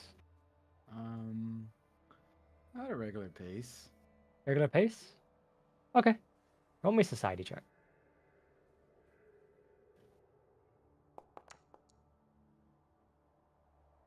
Okay. You read, and as you're kind of reading through all the way through, you scan for the words Kenmore. Obviously, these books don't have indexes that you can just look up the last names. But as you kind of read through, it's the telling of this history is more of a telling of a story than it is an actual like history book. It's telling the founding of Molgov, how even the dukes and the duchesses always showed right character. They always showed righteousness, and they always were never they were never on the wrong side of history. But as you're kind of reading through, you do find a couple of mentions of a man named Kenmore. In fact, these mentions of Kenmore are in the later pages of this history book. Within 50 to 100 years before, a man named Kenmore had been a guard, son of a royal guard in the Duchy of Molgov, and this man Kenmore had disappeared. is it. The only mention of him is through the perspective of his father instead. His father having been close to the royal family, the Duchess, the Duke. Which Duke was it? The Duke. Going through my history notes again. The Duke Xarius. There it is. The Duke Xarius's family, who had been immediately succeeded by the Duchess, the current one, the Duchess Marianne. So it seems, at least, that this Kenmore individual that you glean from it has almost a direct link to the current royal family, the current royal, although it's a small one. That's all you glean. Okay. After your watch, Harold, you are woken up. Sid as well, woken up. As James goes back to sleep, although he leans against the tree, he just kind of just sinks down instead and just wraps himself in pelts and furs. And he closes his eyes, although from what you guys see, he is ready to spring into action at any time. You can tell that he's just resting, not really sleeping deeply. As this is happening, Harold, you sit there near the fire, just kind of waiting, just looking out. Can you roll a perception check? Alrighty.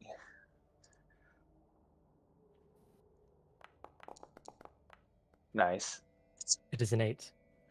You are sitting there, kind of just at the fire, just waiting for something to happen, waiting for danger to come through, waiting for a giant snow dragon to come in and blow you off the face of the earth. But nothing seems to happen. Sid, still sitting, leaning against one of the logs that you've pulled over, that he's pulled over as like a way just to sit down a bench. He just kind of sits there, just looking up into the sky. At this point, you can see, although it is dim out there and the night has not come through, you can still see a few stars.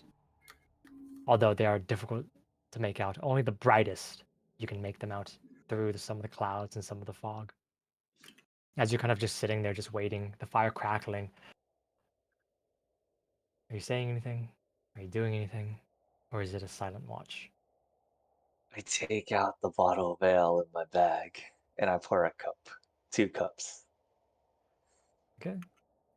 I hand Sid a cup of ale and I ask him, I never got to ask. What's your story? He looks down at the cup of ale and he looks up at you and he kind of just grabs it and just looks at it and just swirls it for a second.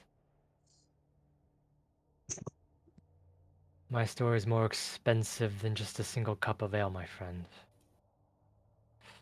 He drinks. I look at him and I respond, ah, yes, but do not worry. Once we're out of here, I know the best tavern owner in this reflection. I'll repay you then. But for now, you have my curiosity. What is your story? Why are you so down all the time? He finishes the whole cup of ale. He just chugs it back and he just taps it. He taps his cup against the log for you to pour another one.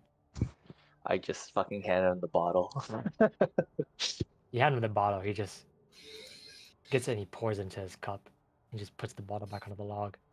He just swirls his cup again. I lost my purpose. Here. I lost it. When I had first come into here, I didn't care about reflection, of course. I didn't care about making money. I didn't care about much, actually. I really only cared about her. My charge. My person I was supposed to protect. And I lost her. I lost her in this place. Well, if you don't mind me asking, you didn't come here alone? No. I didn't come here alone. In fact, I would have never come to this goddamn place.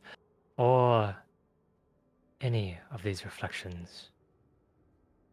If I had my choice. No. I came here with a small temple. A small one. A small company from Lireleth. I came here to protect her. Because the only thing that we had was each other. She wanted to explore, become a hero, and I wanted to just stay by her side, and I lost her. I'm so sorry to hear that. If you don't mind, if you don't mind me asking, what was this person's name?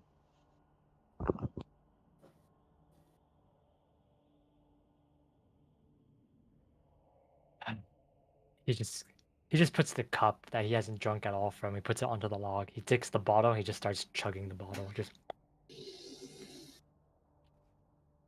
just starts drinking it. Ah.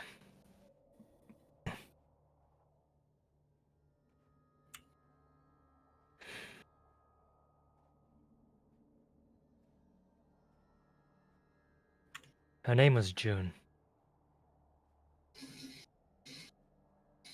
Her eyes shined bright like stars. Her temperament clear like holy water. But her personality like fire. She warmed my heart. Like the liquor warms it now. This is...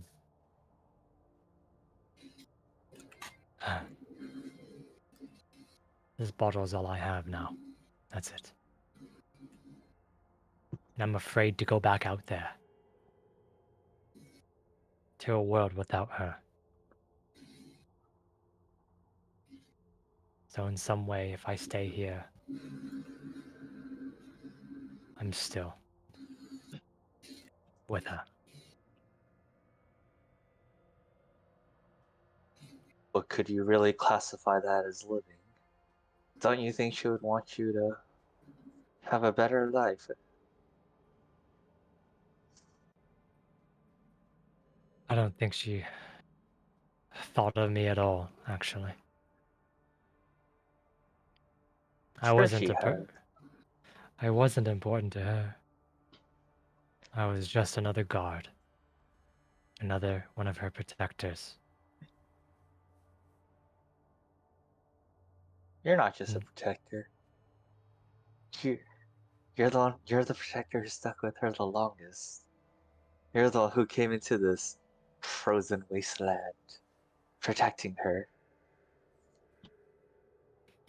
I No. mean, if it means anything, I'm sure you mean a lot to other people. There's actually someone looking for you right now. Someone I've crossed in the past. You know of her? Of her? No, I was just saying in general. Someone that I've crossed that would have be out on the lookout for whatever I owe them. I don't. There's a I don't person looking for think me. she goes by the name of Linda. Very, very tall individual. Kind of frosty, if you might put it. He seems to specifically be looking for you. I figured you're some form of importance to her. Does the Tall, name ring a bell? frosty, Linda. Linda. He looks at you for a second. And just thinks and he says, in the past, I've known many people. Linda is not a name I'm familiar with, I'm sorry. Hmm, interesting. Well, she means a great deal. You mean a great deal to her, I'm assuming, since she told me to specifically bring you to her. You see, she said she would help us on one condition, and that condition was if you if you were safe and sound and brought back to her. I'm sorry. I figured I figured she would be someone you knew. No one named Linda.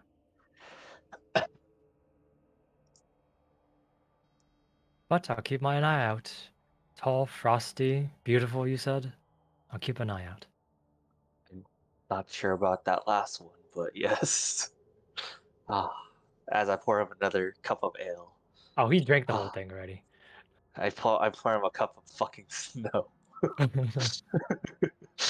As you pour him a cup of snow, he just looks at it for a second and, yeah, I should sober up.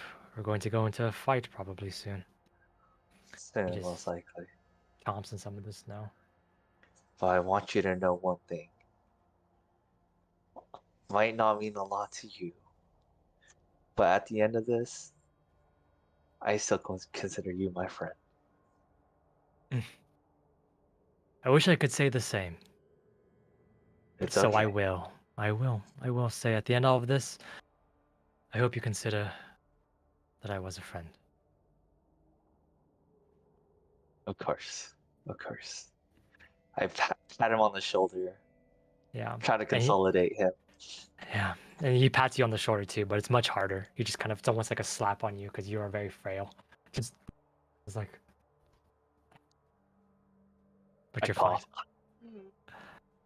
As your watch passes by uneventfully, nothing happens. As that it goes through, Balto, you're woken up. Harold and Sid, both of them a little bit red-faced, but generally okay. They wake you up, and along with Screeze, as the two of you are woken up to keep watch. Balto, can you roll me a perception check? Yeah, yeah, yeah.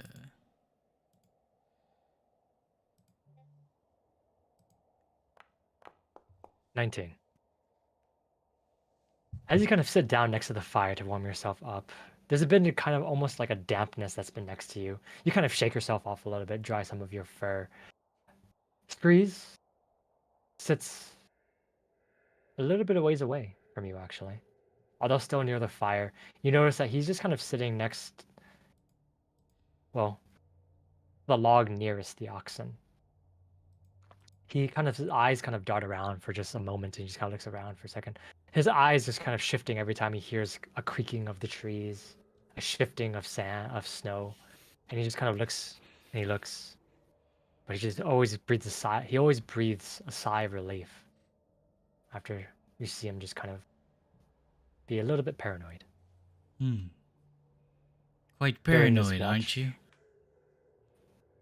he looks over towards you, Balto, and he kind of gives, yeah, I just don't.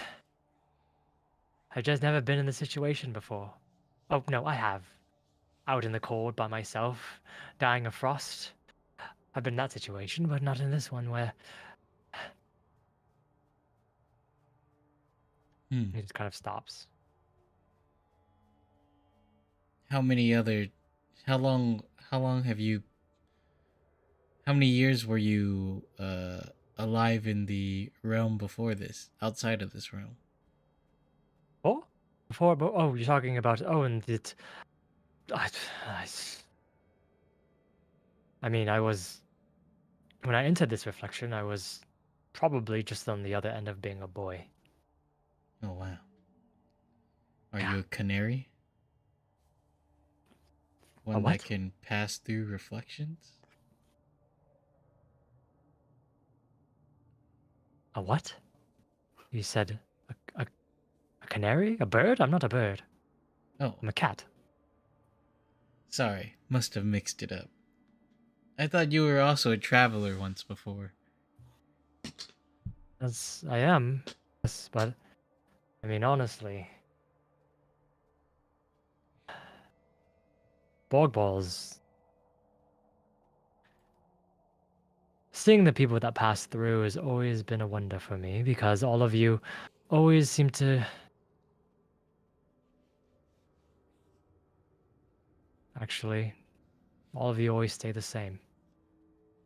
There's never really a big change whenever people walk through these reflections. I guess I was the same when I was younger, when I had started my adventures. You don't seek more than to simply deliver your your your gift to the king, your mail to the king. You don't seek more than just that. I was always willing to play my role. That was it. Mm. I was a boy. I had been assigned to do something. I did it. Now I'm here. In the same bloody scenario. But this You know, scenario can go a lot differently as well. You it's just not have to be that. open to it, right? It's not that, dog. It's not that at all. These reflections, they get into your skin. They get into your soul. They know who you are. Let me ask you this. Have you ever done something terrible? Unimaginable. And just lived your life day by day after that, like nothing's wrong. Have you ever done that? Do you not see the faces of the people that you've... I would imagine it is a heavy burden upon one if those victims were innocent of their crimes. For me, I only deal justice to those that have done bad.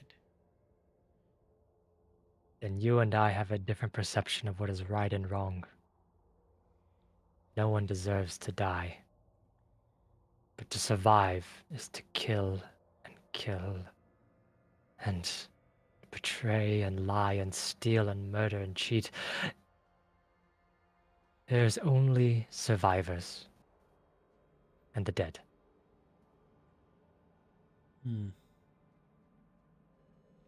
Before Kosi J took your I life, what did you have any goals or intentions within this realm? Still, after you delivered your message to the king, your present mail. That's the role as I was assigned. Because my role in the other world was exactly the same. I was raised to deliver death. And you've been to the castle already, right? I've been there many times. This castle and this reflection, I've been there many times. I know much about everything. Did you happen to see what In my I've own. seen there? A manticore, 4 golems. I've only ever seen what I've always needed to see. I deliver what is asked of me. That is all. I feel that you're asking me.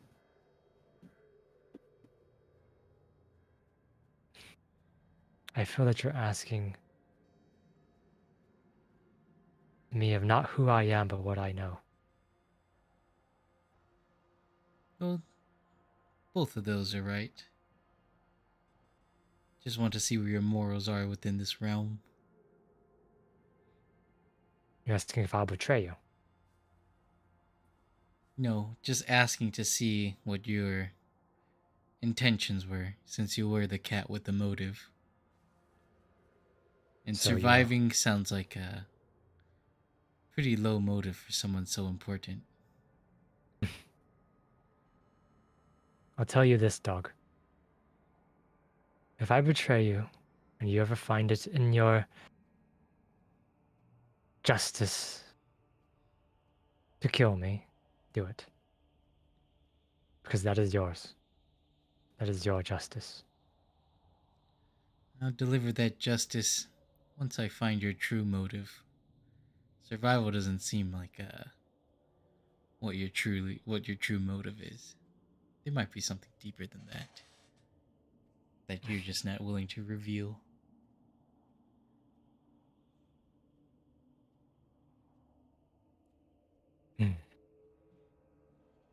Never change, huh? Cats can't stand him. Let's just get this watch over with. As the two of you just go silent for the rest of the watch. Time passes. As time passes by, Ellie and Mike are woken up for their watch. Screeze and Toe seem to be just a bit of a ways away from each other. Not quite sure, but there's kind of a distance. Mike, you're woken up. You're led to the fire. Ellie's kind of wiping her eyes a little bit, and she just kind of sits down, yawning and just covered in a parka and a couple of bedrolls. Mike, roll me a perception check. Easily done. Easily done. Mm-hmm. Oh wait. Close the window. Wait up. Oh, just my journal. Perception check. Bam. Easily done. Easily done. 26. You sit down near Ellie and you see her just kind of just yawn. She's just kind of just shaking a little bit. And as you're kind of sitting down against the fire, you notice something different about Ellie, actually. Around you, the sounds of the wind are kind of blowing, so the snow coming down. It's still the same old, same old. But as you look at Ellie for a moment, you realize, as you look at her skin is a lot more pale than it was before. You see that her skin is pale, Okay. and as she looks towards the fire, you notice that her eye, the one that stayed colored, there's a spreading of some kind of whiteness that you see. So it's white in both her eyes, right? One of her eyes has been white, while Yeah, the yeah. other is now starting to spread. You can see in her pupil as she's kind of looking around. You can see that the whiteness is getting more and more prominent. The paleness of her skin, white like snow. Ellie, are you okay? Hmm. Just a bit under the weather. Just you know, bit cold. Okay, well, get closer to a fire, Ellie. You got me really worried right now. Yeah, sure. And she's trying to move forward a little bit. And she kind of moves forward a little bit. You see her just kind of get closer to the fire, and she takes a step closer to it. And she kind of looks at it for a second, and almost as if her Yep. face just she's kind of a little bit of a anguish on her face. She kind of says, "No, I'm good here, I think." Okay. And I go I'm over fine. to Geralt, Balto. I mean, who's grouped up? How's the group up right now? Can I talk to all three at once? Everyone's kind of sleeping wherever they're sleeping. So Oh, it's just everyone. kind of like you guys are in a small kind of campish area, so you'll be able to reach all of them pretty easily. But I'm pretty sure everyone's kind of spread apart at this point. Just sleeping where you find is most comfortable. Okay, all right. Well, everyone's asleep. Hey, Ellie. Um, Mm, how do you? What do we do when somebody has both white eyes, Ellie? white eyes. Are both my Yeah. eyes white? I mean, it's just a question, Ellie. Um, well, I mean, those guards, the guards we saw back there had both white eyes, and they were bad guys against us, so I'm pretty sure if they have both white eyes, they're bad, right? Okay. Well, is there anything we know that can save them? I don't know. I've never really run into anyone with white eyes that I could talk to, like easy. You know, I've never seen anyone with two wide eyes that's like a friend. Okay. Why? Is there something that's happened? Did James get two wide eyes? Did you see him? We should tie him up so he doesn't actually. We should tie him up because he's gonna betray us and he's gonna just he's gonna turn us in.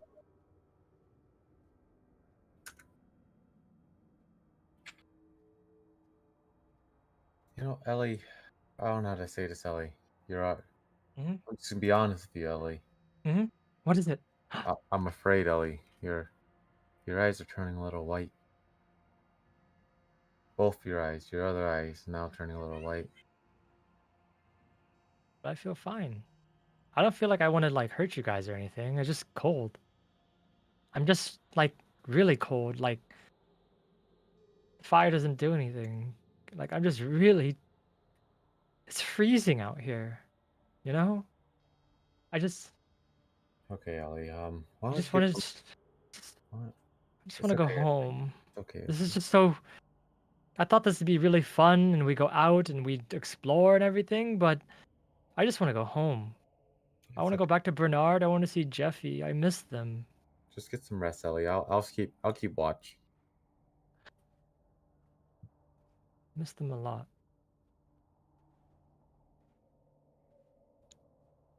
Oh, Ellie's. I assume Ellie's going to bed, right?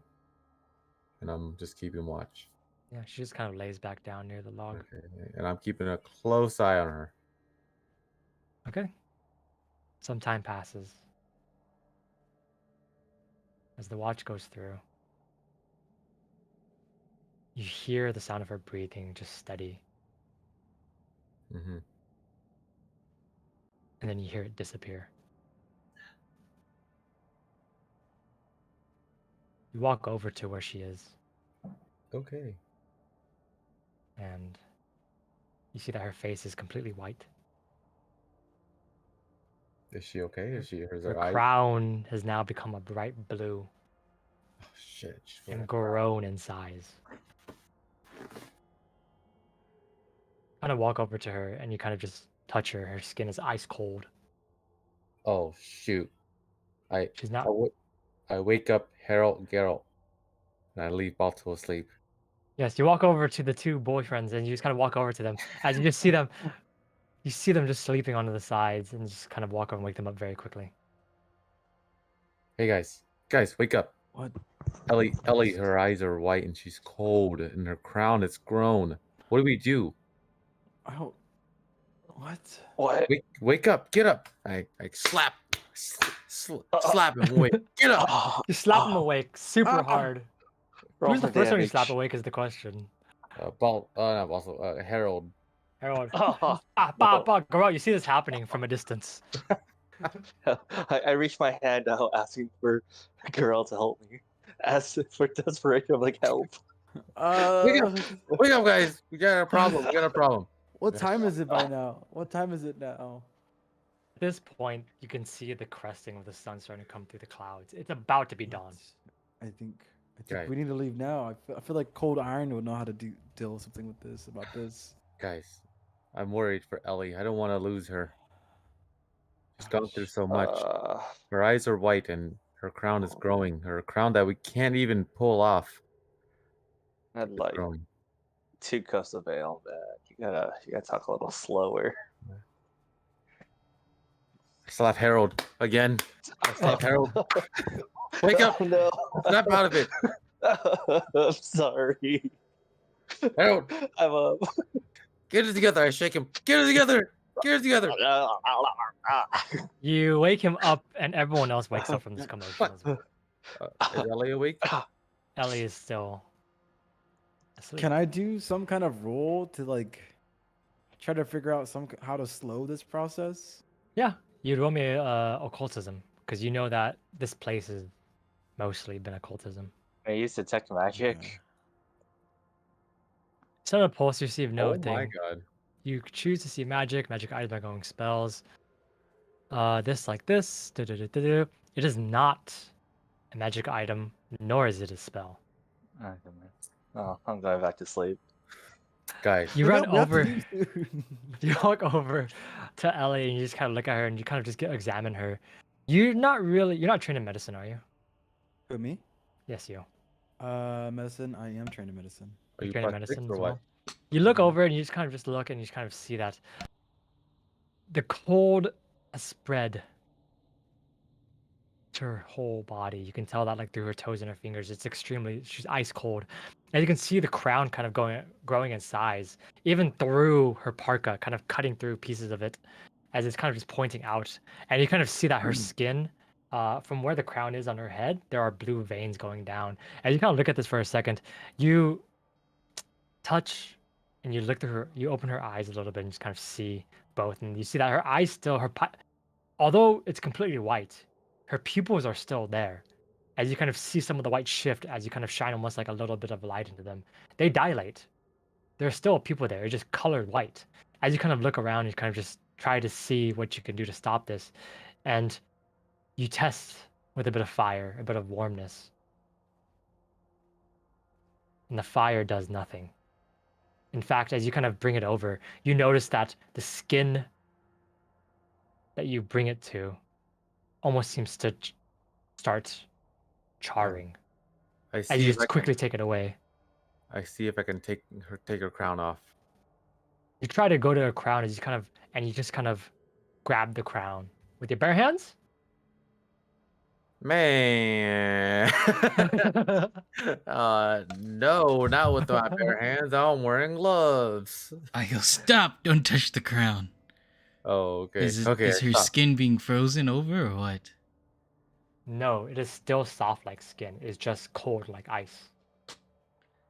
What if, as I reach into my pocket and pull out the finger, we give this to her? Oh, Are you gonna You make feed her her eat the it? finger. I see. I you see. can't. No, we can't. We can't. As I put What are it the- back. So, in my is there a way pocket. to slow it down? Is there a way?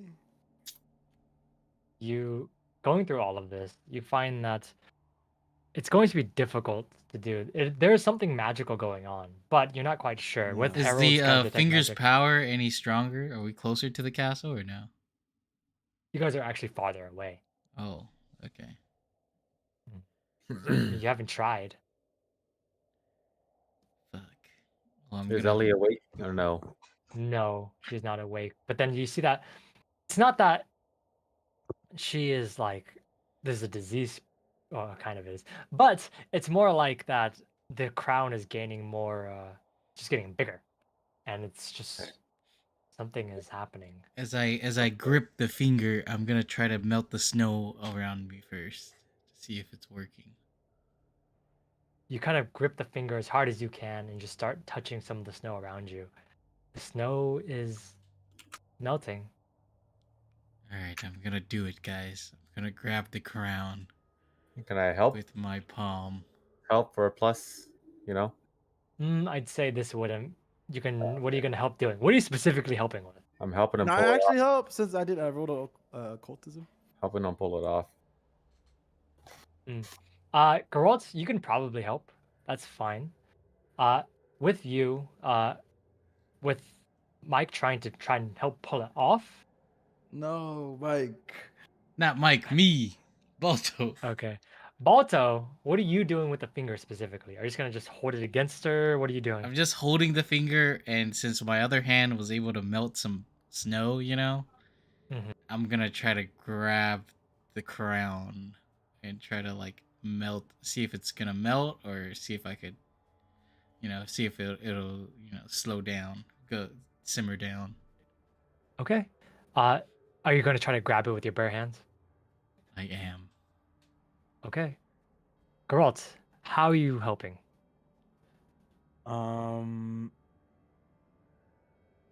I just want to make sure that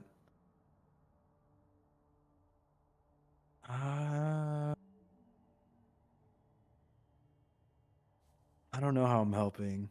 I just want to make sure that Balto doesn't get hurt or like some kind I'll- of way or further makes it worse. I don't want to make it worse. Okay, I'll say this.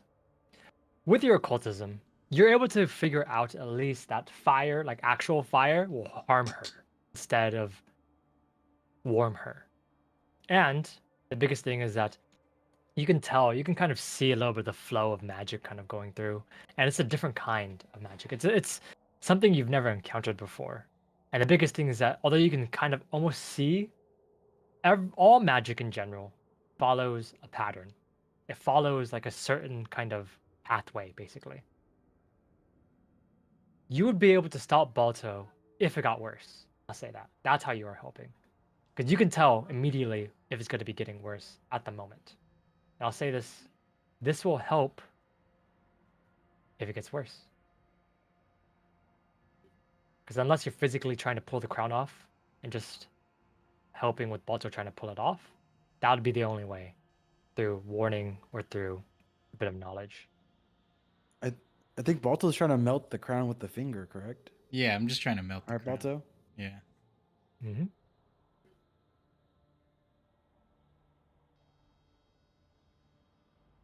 Okay, then Balto, you walk over with the finger.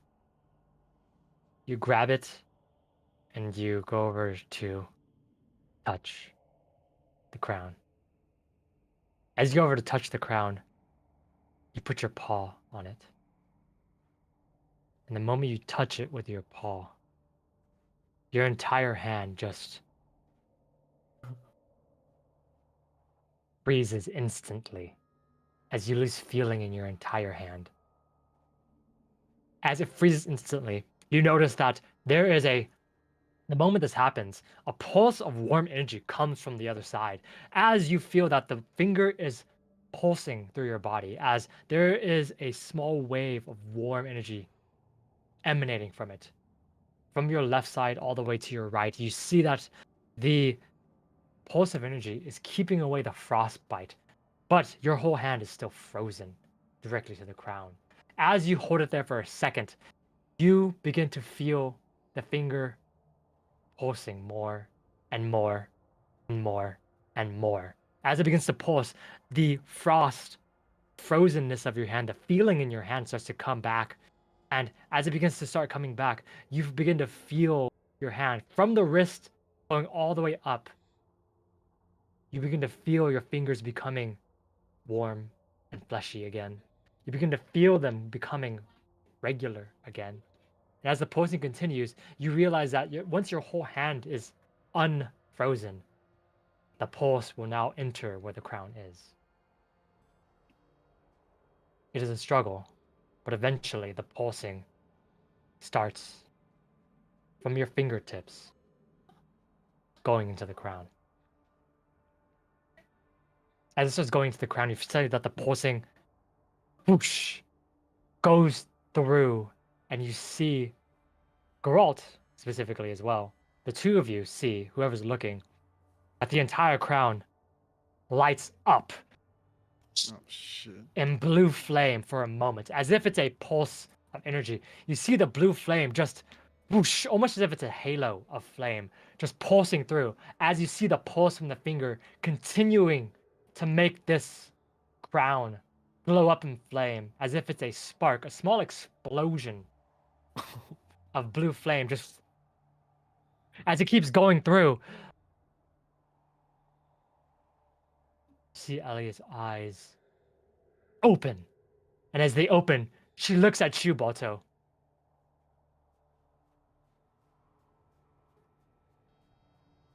And she casts a spell against you. She just, whoosh, with her hand, she hits you with a spell. As you have spell cast directly against your chest, and she casts Searing Light. As this damage is not good, it is cold. Oh, As shit. boom. Actually, it's fired. It's technically cold damage instead of fire damage. And you're hit by it directly in the chest. As it hits, we just do this first. 31.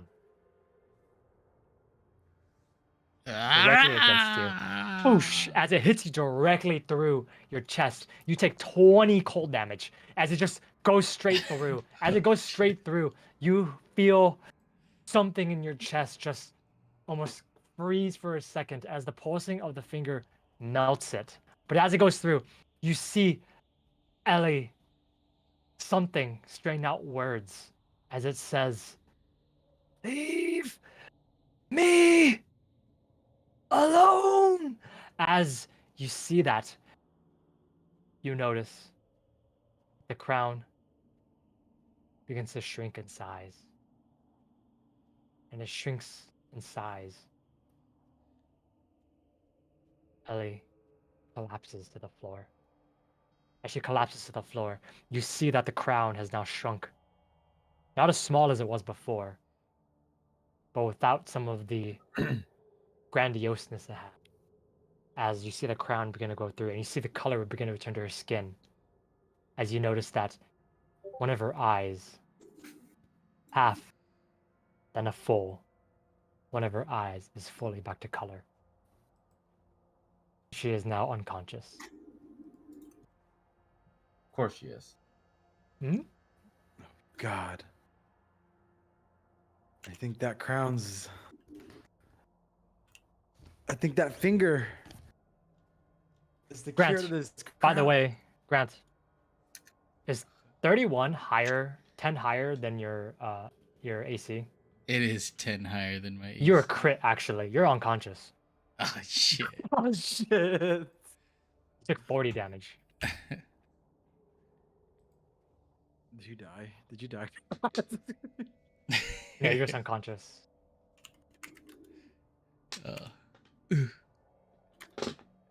See Balto fall to the ground. Geralt, you see all this happen. Before you could have warned Balto, it happened so quickly, and you're just not quite sure. You see the dog in a pool of his own blood. You see Ellie just unconscious near the log. What is everyone doing? As all this happens, you see James run in and Sid come over very quickly a bit, and you see Screed with worry in his face, kind of all the three of them kind of run over as I'm gonna heal Balto. okay. I'm gonna grab the finger, and yeah, just hold on to it for now. Is this a 1 action heal? 2 action heal. A 2 action. Okay, you heal him for 15. You're Oh, wounded 1, by the way, Balto. So Okay. what the hell happened? We just had a long rest. We just what the fuck? Why is Balto on the floor Did- dying? Harold, Did it Harold, work? it's the finger. It worked. I knew what you were trying. I give back the finger to Balto. I think Ellie should hold on to this. Maybe it'll stop the. I think it'll the slow it frost. down as well. Yes. I think. Holy shit. Didn't you say it was stronger when you were at the castle? Yeah, it was stronger when we were at the castle. In the palace? In Once the we get to the palace. palace, maybe we can Almost remove the everything whole was crown. melting around me in the palace. Oh, I okay. think. Let's. I look at James. What was the old warden's power? Did he have some kind of melting ice power? Seems like this is. Seems like there's a theme here. the old warden, you see his eyes just kind of. You see him close his eyes for a moment as if it's painful to try and remember. But after some strained thought, he thinks for a second. He says,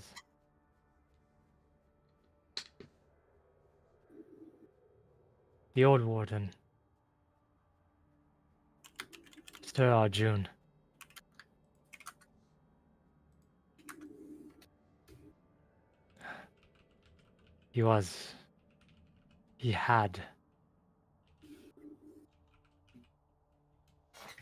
He had many things about him that were different. But much like," and he looks over at Sid and looks back. "Much like him, the old warden believed in the power of the sun.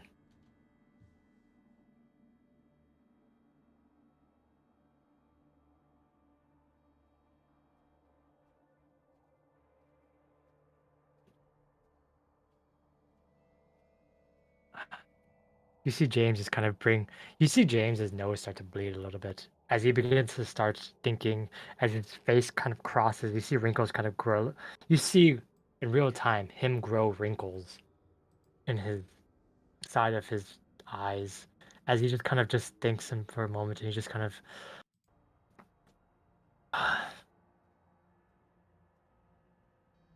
we need to get her. We need to find her. Get Cold Iron here to end this once and for all. Let's make our way ASAP. I don't feel safe around here. Yeah. Let's go. Let's pack our bag and leave. Immediately. You guys begin to pack all your shit. Get everything set up and ready to go. Daily preparations are done at this point. You guys get everything set up, and you guys begin to just start shifting everything onto the cart. So, while this is happening, I'm assuming you put Ellie onto the cart. She's still unconscious. As you kind of heal her and just kind of make sure she's not unconscious with 0 HP. She's just unconscious as a condition. Who is Ellie? Ellie, yes. Okay. As you kind of make, everyone gets onto the cart, onto the oxen, as you just see James kind of lead you deeper into the forest. As he leads you deeper into the forest, you see that the day is beginning to break. As it begins to break, you see the sun coming down to the light. As it begins to come down, you see off in the distance a figure standing above one. In fact, above a couple of things. You see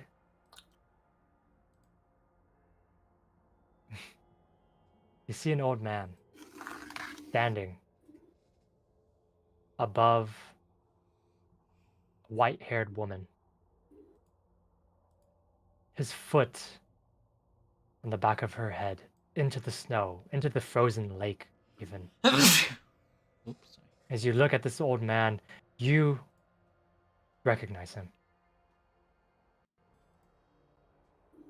You see Samuel, the doctor, cold iron at his feet. You see Samuel What? standing above her body. What the? As you see Samuel looking over at the rest of you. As you reach the edge of this frozen lake, he gives you what looks to be almost a smile, a sad one. And he just mouths the words, "Sorry." As you see his form begin to shift and change. As He's his over. He's over. skin becomes red, as his fur begins to grow, as you see a red werewolf begin to emerge from his previous appearance.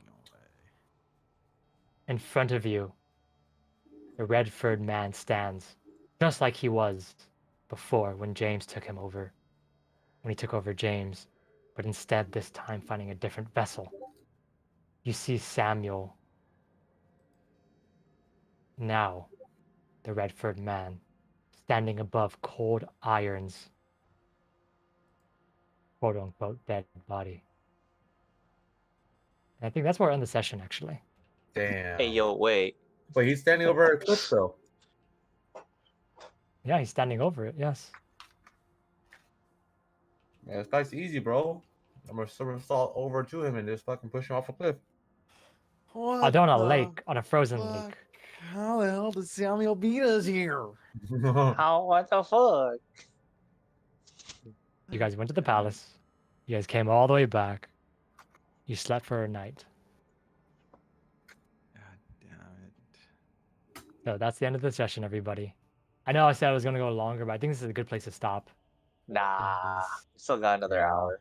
I think this is a good place to stop. I think Alex has to get ready for bed too, you know? Fuck Uh, you, bitch. You know, I got it's President's Day tomorrow, man. I finally get a day off. Hey, yo, Ah, another 2-hour session. It's okay. It's okay. We can end right there because we know what's gonna happen next session. I'm gonna somersault over there. I'm gonna get a natural 20 and push him off the edge. Wait, that's the thing. When is next session? that's the thing. Yeah. Anyways, while this is going on, thanks everyone for watching. All right. We'll see you guys soon.